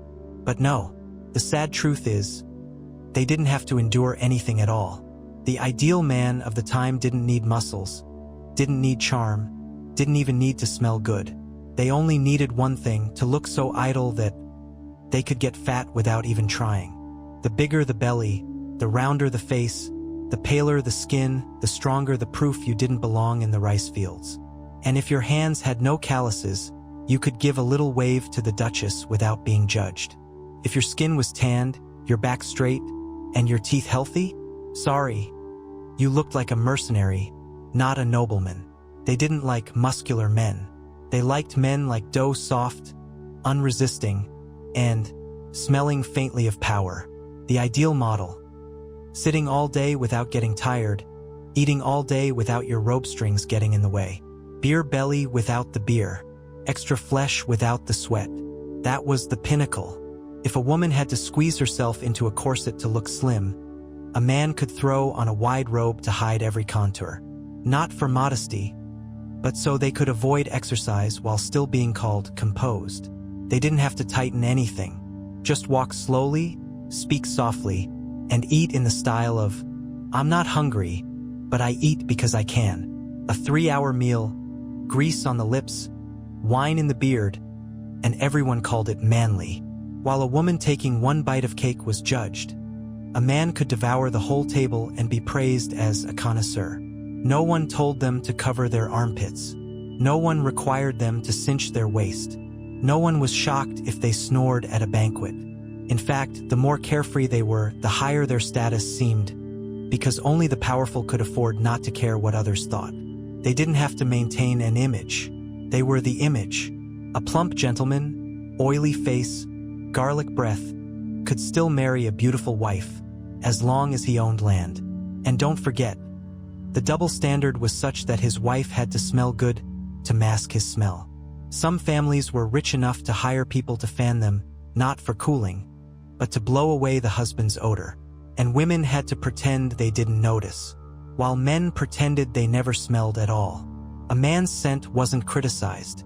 It was called natural. A woman's scent? Lack of self-control. Men weren't taught how to live clean. They were taught how to live without asking permission. That girl tightened her corset until her chest turned purple to get married.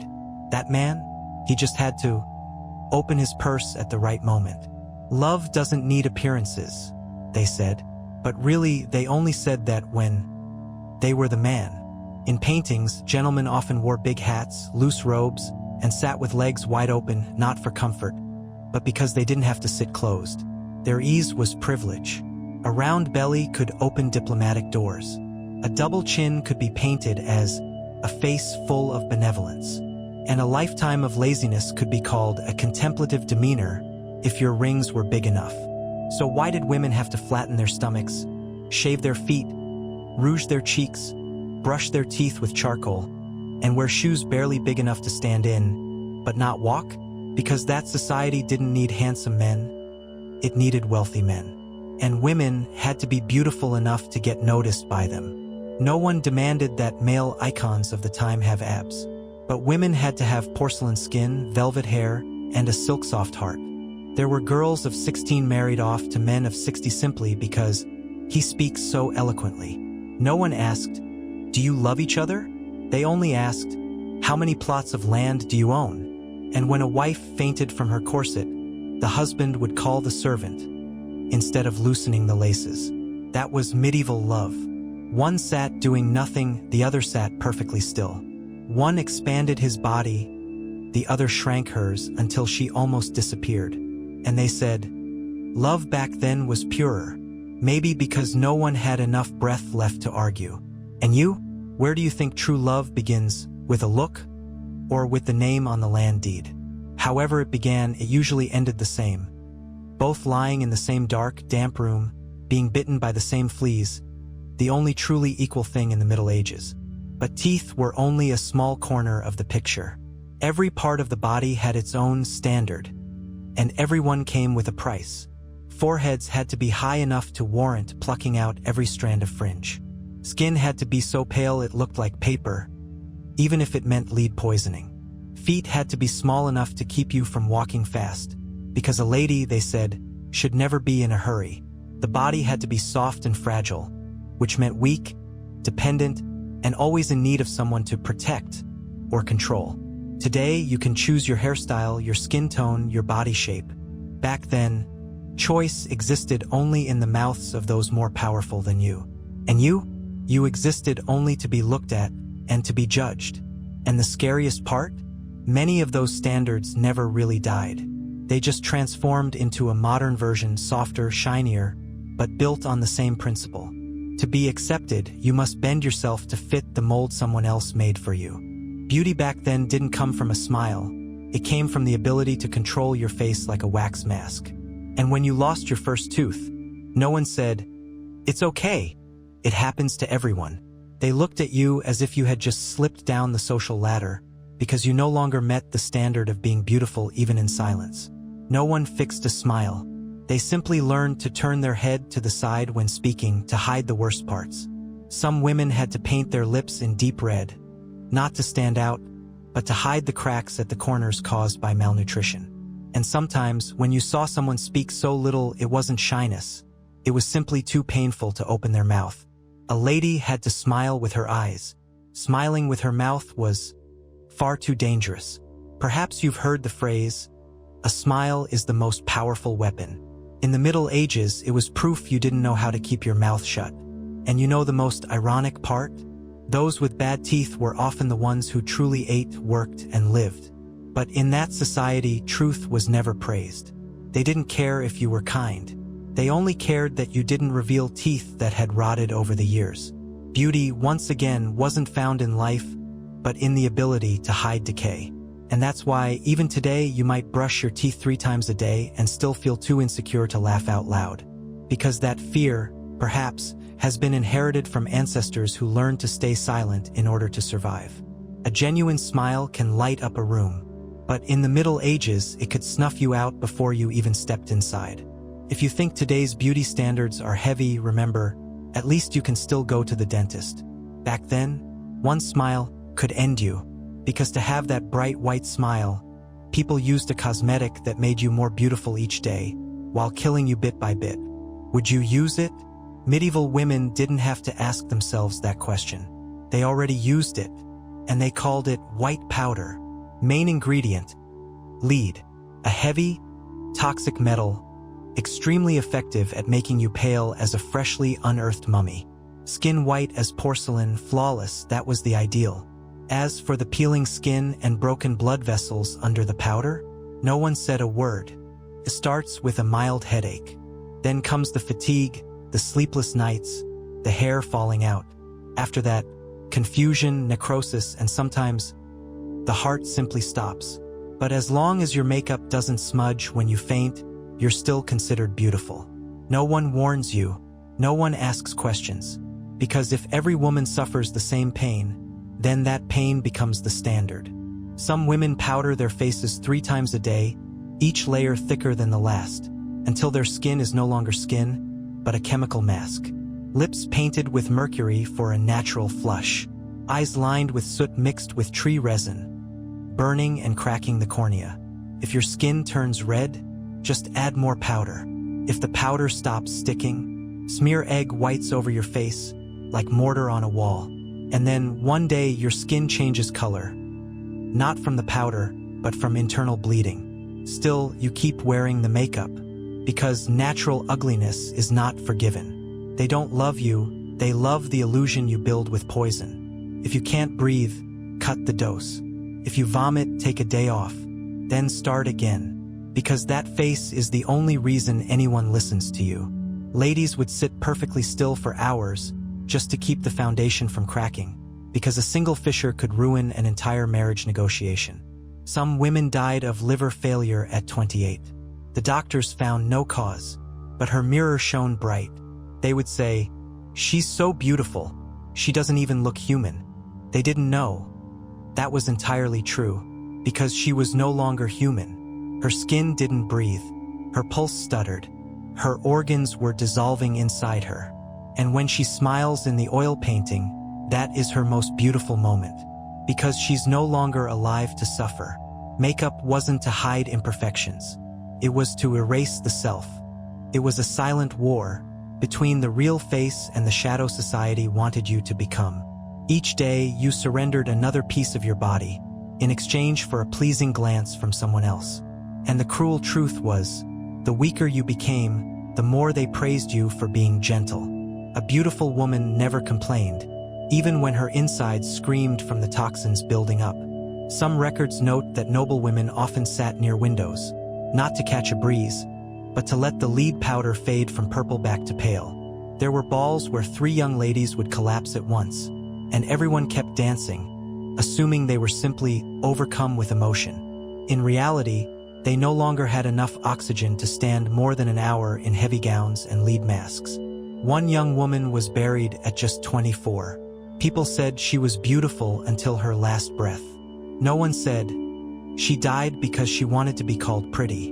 The living kept powdering. The dead were painted white. Who could tell what was real? Back then, beauty was not life. It was the art of imitating death, exquisitely. And if you think makeup today makes you tired, remember, at least you're not using chemicals straight from a mine. You still have a choice. You can wipe it off and breathe. In those days, they had no choice. To remove the paint was to erase your very existence in the eyes of others. Every morning, they didn't paint their faces because they liked it. They did it because they feared being forgotten. Because a bare face back then was not enough to be heard. People didn't remember your voice. They remembered the shade of your lips at the last banquet. And if you had nothing striking, they would paint it on you, even if the price was your final breath. You could call it a sacrifice for beauty, but in truth, it was a controlled burial. And sadly, it still continues, only now with prettier packaging and sweeter advertising. Among the strangest beauty standards humans have ever created, perhaps none surpassed: the forehead. In the Middle Ages, the higher the forehead, the greater the sign of intellect and refinement. Not the high forehead means smart, your grandmother might say, but shaving your hairline clean and plucking more just to be sure. Sometimes plucking all the way to the crown of the head, so that in profile you couldn't tell if the woman was a noble or had just joined a convent. It didn't stop there, they shaved the eyebrows too, because hair was considered too animal to keep on an aristocratic face. Some records even state, "Thick eyebrows are the mark of a shallow woman." They said it with complete seriousness.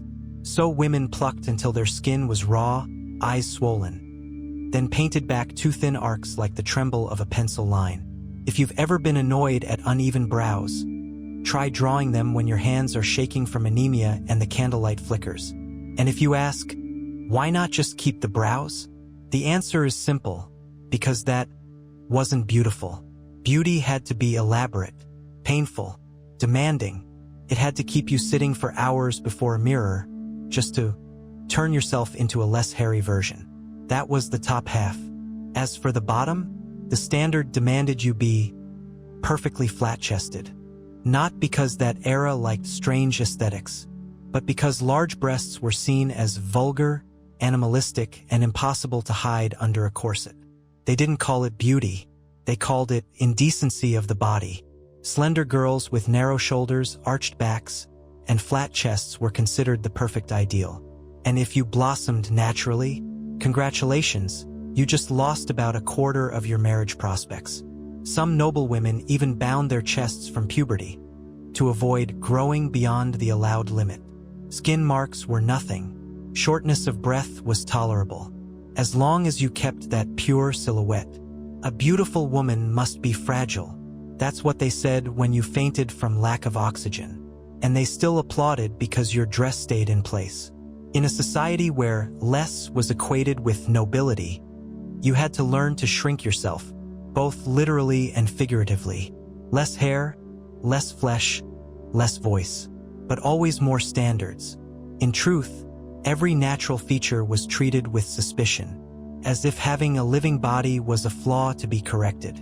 The ideal woman didn't need to be strong or even real, only to look, from a distance, like freshly polished stone. And in stone, of course, there are no muscles, no breasts, no hair, no expressions.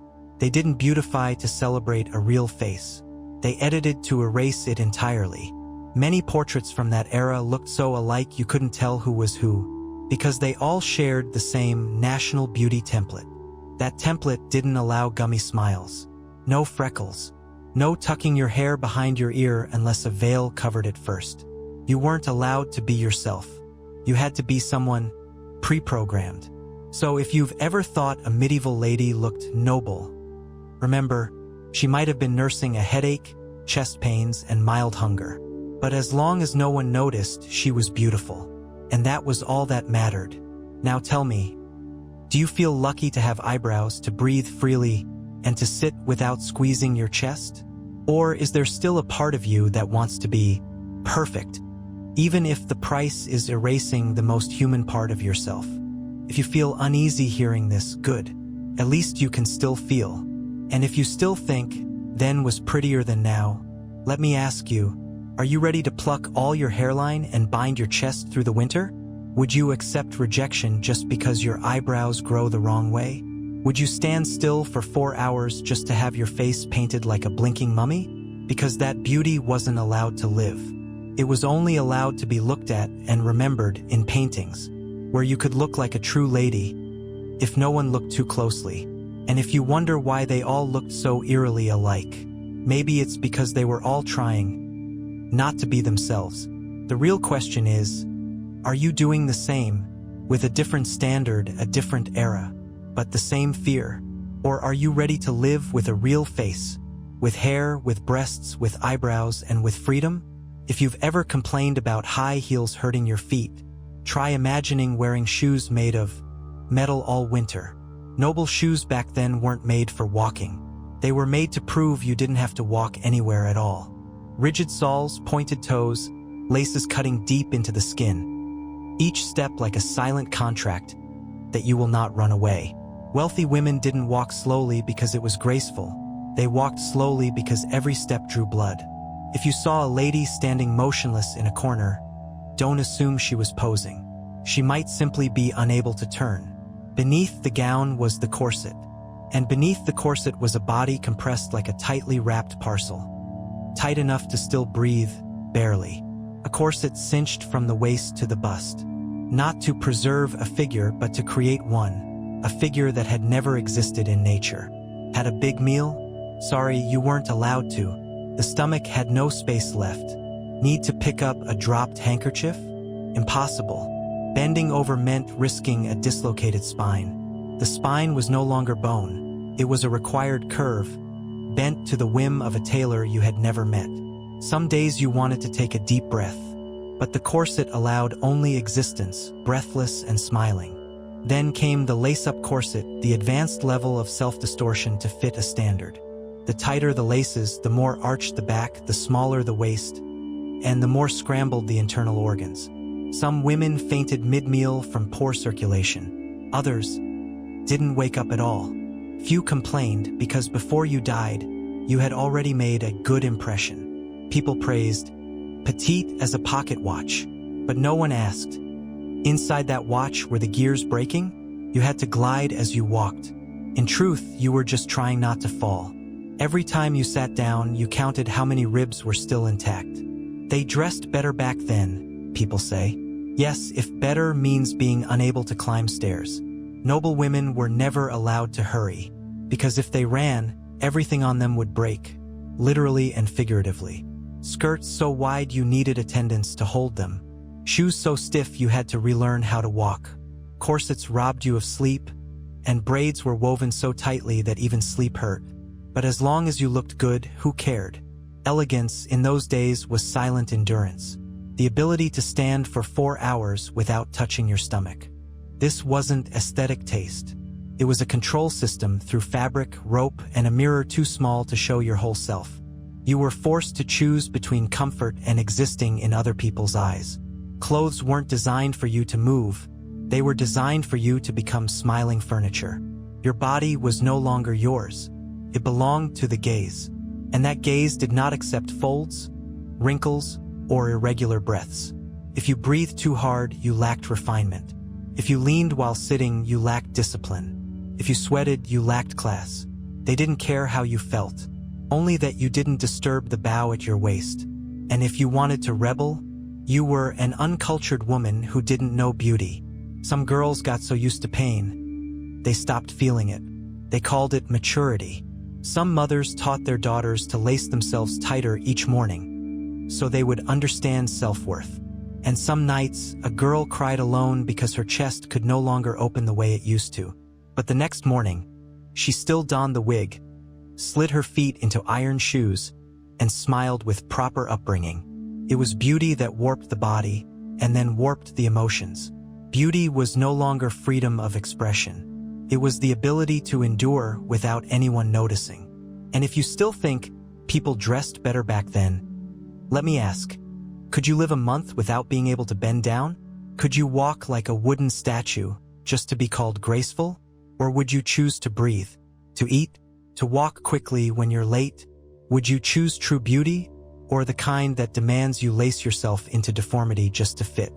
In the Middle Ages, beauty standards were so strict that women were absolutely forbidden to sweat. Not because they weren't hot, of course they were, but because body odor was considered indecent. It didn't matter if you just hauled water, carried hay, or were wearing 6 layers of dress under the summer sun. You still had to smell lovely, but you weren't allowed to bathe often. Bathing too much was believed to be dangerous for both your health and your morals. Water, they thought, was a hiding place for evil spirits. And soap, that was for the sick or for prostitutes. So, how did they keep the scent? They sprinkled dried flowers into their skirts, hung little sachets of herbs inside their corsets, and prayed the wind blew in the right direction. If the smell still escaped, they blamed it on the kitchen fire, the chicken coop, the servants, anything but their own bodies. They wouldn't dare lift their arms above shoulder height, for fear that a slight rustle of fabric might release the forbidden scent. Can you imagine? Every step had to be taken lightly, not for grace, but so as not to stir up the real smell. And if you were caught having an odor, no one would tell you directly. They'd simply refuse to shake your hand. Fragrance became a kind of religion. A respectable woman was one who always carried the scent of flowers, even if she lived next to a pigsty. They used essential oils but only dabbed them on the wrists, never directly on the skin, lest they be seen as too wanton. Some women even placed dried petals between their fingers, so that every movement felt like living in a garden. But in truth, they were living in a state of slow decay. Every day was a battle of fragrance against biology. They sat by windows not to enjoy the view, but to release some of the heat trapped beneath their gowns in the summer sun. The thicker the dress, the more sweat it trapped. But the more it trapped, the calmer your face had to be, as if you didn't even have sweat glands. The itching, the rashes, the blisters, all hidden behind an educated smile. Men could breathe heavily, spit, wipe their foreheads. Women, they used silk handkerchiefs, dabbed lightly, and hid away the cloth soaked through with sweat. On windless summer nights, women lay still, not to sleep, but to avoid producing scent in their dreams. And if you think this is an exaggeration, remember, some women were removed from their own weddings for a strong odor when passing the altar. That society wanted you to smell good, but never to ask how to smell good. You had to manage it yourself. Smell yourself. Judge yourself. Punish yourself if you weren't spring meadow enough. If you dared to say the truth, that real humans have real smells, congratulations, you just became the joke of the tea party. People didn't need you to be perfect. They just needed you not to be unpleasant. And the human body, more often than not, is unpleasant. That's why they mixed lavender with urine to mask odors, because if it wasn't pleasant, at least it was unusual. Some ancestral recipes used vinegar with wine, or ash with ginger, sounding like magic, but born from desperation. And every time someone wrinkled their nose, you'd wonder, is it me? That panic drove you to sprinkle more, rub more, wrap more until your body could barely breathe, yet still wasn't fragrant enough. Today, you have deodorant, hot showers, and breathable fabrics. Back then, you had thick cloth, stifling rooms, and the expectation that you must always be like a freshly plucked flower. A flower that never wilts, never blooms, never sheds petals, just stands still for others to smell through glass. The scent had to be faint, sweet, and come from somewhere indeterminate, so long as it wasn't your own skin. Because your body was unspeakable, and its scent unseeable. So tell me, have you ever felt suffocated by not being allowed to just be yourself? Or do you still believe a woman must smell sweet, without ever asking, sweet according to whose standard? Perhaps, in a world where everyone masks their true scent, the first person who dares to breathe freely is the true rebel. So what about you? Would you walk into a room without spraying perfume first? Or are you also quietly panicking, just in case someone finds out that you smell? So welcome. You've just uncovered another thin layer in the legacy of the Middle Ages. And it's not written in history books. It's hiding beneath the fabric you wear every day. After hearing about medieval beauty standards for women, you might be hoping that at least men had to suffer just as much.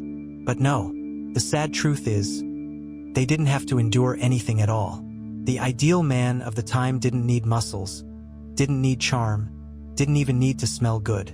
They only needed one thing: to look so idle that they could get fat without even trying. The bigger the belly, the rounder the face, the paler the skin, the stronger the proof you didn't belong in the rice fields. And if your hands had no calluses, you could give a little wave to the Duchess without being judged. If your skin was tanned, your back straight, and your teeth healthy, sorry, you looked like a mercenary, not a nobleman. They didn't like muscular men. They liked men like dough, soft, unresisting, and smelling faintly of power. The ideal model. Sitting all day without getting tired, eating all day without your rope strings getting in the way, beer belly without the beer, extra flesh without the sweat. That was the pinnacle. If a woman had to squeeze herself into a corset to look slim, a man could throw on a wide robe to hide every contour.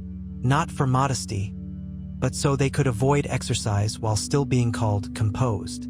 They didn't have to tighten anything. Just walk slowly, speak softly, and eat in the style of, I'm not hungry, but I eat because I can. A 3-hour meal, grease on the lips, wine in the beard, and everyone called it manly. While a woman taking one bite of cake was judged. A man could devour the whole table and be praised as a connoisseur. No one told them to cover their armpits. No one required them to cinch their waist. No one was shocked if they snored at a banquet. In fact, the more carefree they were, the higher their status seemed, because only the powerful could afford not to care what others thought. They didn't have to maintain an image. They were the image. A plump gentleman, oily face, garlic breath, could still marry a beautiful wife, as long as he owned land. And don't forget, the double standard was such that his wife had to smell good to mask his smell. Some families were rich enough to hire people to fan them, not for cooling, but to blow away the husband's odor. And women had to pretend they didn't notice, while men pretended they never smelled at all. A man's scent wasn't criticized. It was called natural. A woman's scent? Lack of self-control. Men weren't taught how to live clean. They were taught how to live without asking permission. That girl tightened her corset until her chest turned purple to get married. That man? He just had to open his purse at the right moment. Love doesn't need appearances, they said, but really they only said that when they were the man. In paintings, gentlemen often wore big hats, loose robes, and sat with legs wide open, not for comfort, but because they didn't have to sit closed.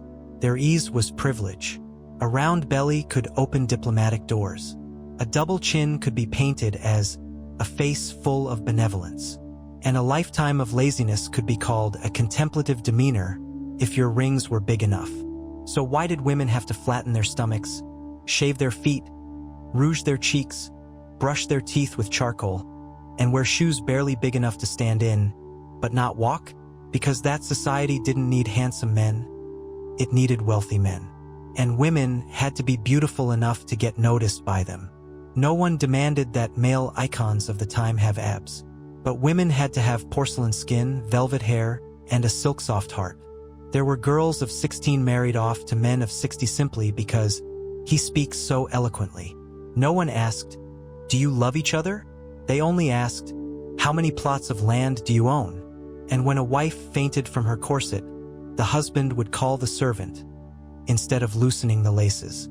That was medieval love. One sat doing nothing, the other sat perfectly still. One expanded his body, the other shrank hers until she almost disappeared. And they said, love back then was purer, maybe because no one had enough breath left to argue. And you? Where do you think true love begins? With a look? Or with the name on the land deed? However it began, it usually ended the same. Both lying in the same dark, damp room, being bitten by the same fleas, the only truly equal thing in the Middle Ages. It didn't matter if you were a peasant or a noble. If you had blood and skin, you had lice. Lice didn't care about wealth. They only needed a warm enough body to lay eggs. And your body, fragrant or not, was still a 5-star hotel for them. Head lice lived in your hair, body lice in your clothes, bed bugs under the straw mattress. Nobody lived alone. Some burned straw every night, not for warmth, but to smoke the bugs out before sleep. Yet they always came back as if invited, sometimes in greater numbers, sometimes bringing friends. People learned to accept it. No one flinched at the sight of eggs clinging to a sleeve. They just plucked them off, brushed them away, and carried on with the ceremony. There was even a popular pastime, picking lice off each other, a sort of intimate bonding for unmarried couples. And if you caught a big one, that was good luck. If it burst, well, sorry for the image. In the bedroom, you never slept alone. You slept with bedbugs, flea bites, and the constant buzzing in your ear. If you ever itched for no reason, trust me, there was a reason. You just couldn't see it. Clothes were hung in the sun not to smell nice, but to bore the bugs into leaving. But they didn't get bored. They were loyal. They followed you through harvest, through weddings, through funerals. Some women had maggots growing in wounds without knowing, until they moved. Some gentlemen died of fever, only to be found with a flea nest under the fur collar. One bite from a disease-carrying louse could keep you bedridden for 2 weeks, with your memory gone. But who cared? Everyone had them. If you complained, people looked at you as if you were pretentious. Back then, endurance to itching was seen as a measure of patience and morality. Scratch hard in public and you were vulgar. Scratch lightly and you were refined. Over time, people learned to scratch with their eyes, or to accept itching as part of their personality. Some records say, God tests man with vermin to see who is worthy of sainthood. But no saint ever died from bedbugs. Only commoners, many of them. You'd wake up covered in bites. Ask, is it the bed? No, it's because you're still alive. Some smeared beeswax around their neck. Not for beauty, but to stop lice from climbing to the face. And you thought you were alone? No, there was an entire ecosystem under your skirt. They ate, laid eggs, died, and multiplied to the rhythm of your heartbeat. The pain from bites was never the worst part. The worst was catching one. And it was still moving. There were no pesticides, only silence, and hope that you'd still be conscious in the morning. People shared blankets with bedbugs and scalps with lice. There were special wooden racks for airing clothes, so the bugs could crawl out before you wore them again. That wasn't pest control. That was life. That was routine. That was in every fold of fabric. So when you sit there feeling a little itchy, remember, you live in a luxurious age. Luxurious because you can see a dermatologist spray insect repellent and change pillowcases weekly. In the past, changing the pillowcase meant flipping it over, hoping the other side had fewer eggs. But either way, bugs didn't choose sides. They only needed blood. And you have blood. So next time a bug flies past your dinner table, don't scream. Greet it the way your great-great-grandmother once did. Not everyone has a best friend, but everyone once had lice. And if you ever feel lonely in the middle of the night, remember, you might not be entirely alone. After all the corsets, the lead powder, the bite marks, and the hunger, what's left isn't beauty. It's silence. A silence stretching from dawn to dusk, from chapel to bedchamber, from mirror to tombstone. Women of that time didn't live to be loved. They lived to avoid being judged.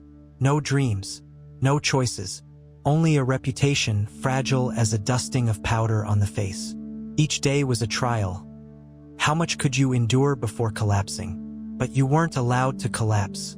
You had to stand tall, smile, and pretend it was all virtue. No one asked if you were tired because in a world where true feelings were considered improper, the question didn't exist. A proper lady never needed help, even if she was gasping for air under gowns heavy as armor. She didn't complain. She didn't rebel. She didn't take the last bite at the banquet. She knew how to disappear while still being present.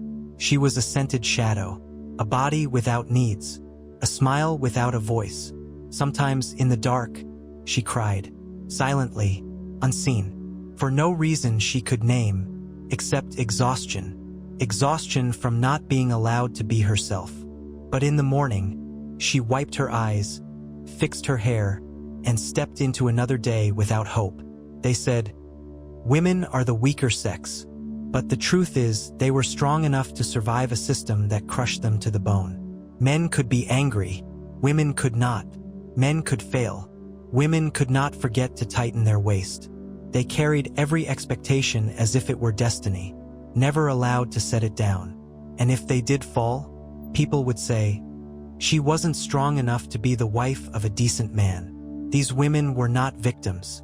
They were survivors. Survivors in a world that believed beauty was your only reason to exist. Every blister, every crack, every bruise was proof that you had paid the price for your presence. You weren't praised for being intelligent. You were only accepted if you looked right. And if someone said, she's as beautiful as an angel, that angel was never allowed to eat too much.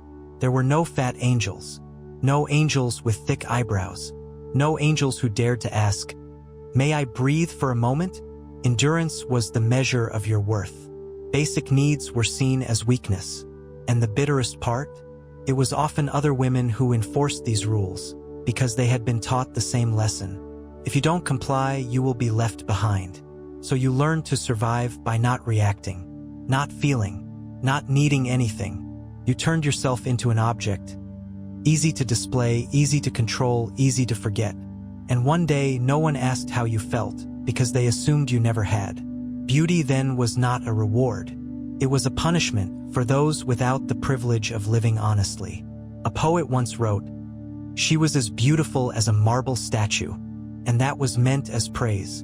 No one asked, "Does she wish to move?" Perhaps you think, "It's different now." But look at how you still scold yourself for a small belly after dinner. How you apologize for going out without makeup. How you hold your breath in photos. Has the Middle Ages truly ended? Or have we simply traded corsets for face filter apps and compliments for little red heart icons? Are you truly free? Or have you just swapped one mold for another, softer, but still just as tight? And if tomorrow you stopped trying to be beautiful, who would still listen to you?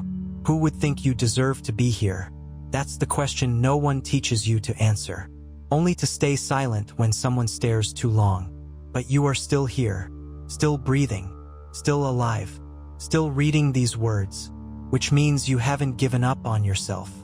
And maybe that is the most beautiful act of resistance a woman has ever created. Evening falls. The sun tilts, as if tired of witnessing it all. You sit at the edge of the bed, where the bedbug bites have not yet healed, and the smell of sweat mixed with stove ash lingers faintly beneath the fabric. No one asks what you've been through, because you're still fully dressed, and still breathing. You remove each layer of dress, slowly, as if peeling away each fragment of a role others forced upon you. Red marks from the corset cut into your waist. A dull ache runs through your back. Your neck stiff as stone. Your hands numb from a day spent never relaxing. On that face, powder still clings, though it means nothing now. Though no one is looking anymore. You raise a hand to your hair. It's dry, brittle, smelling of old vinegar. But you smooth it down anyway because you no longer know what else to do. A groan from somewhere, another woman removing her corset. Also thinking, is this living? The room is silent. Only the faint thump of a heart remains, as if it too is tired of beating for so long inside a cage. You lie down. The pillow is not soft, the mattress not flat, but at least you no longer have to smile. No need to keep up appearances. No need to press your thighs together. No need to hold your breath. Only breathing, even if it sounds like wind hissing through an old door crack.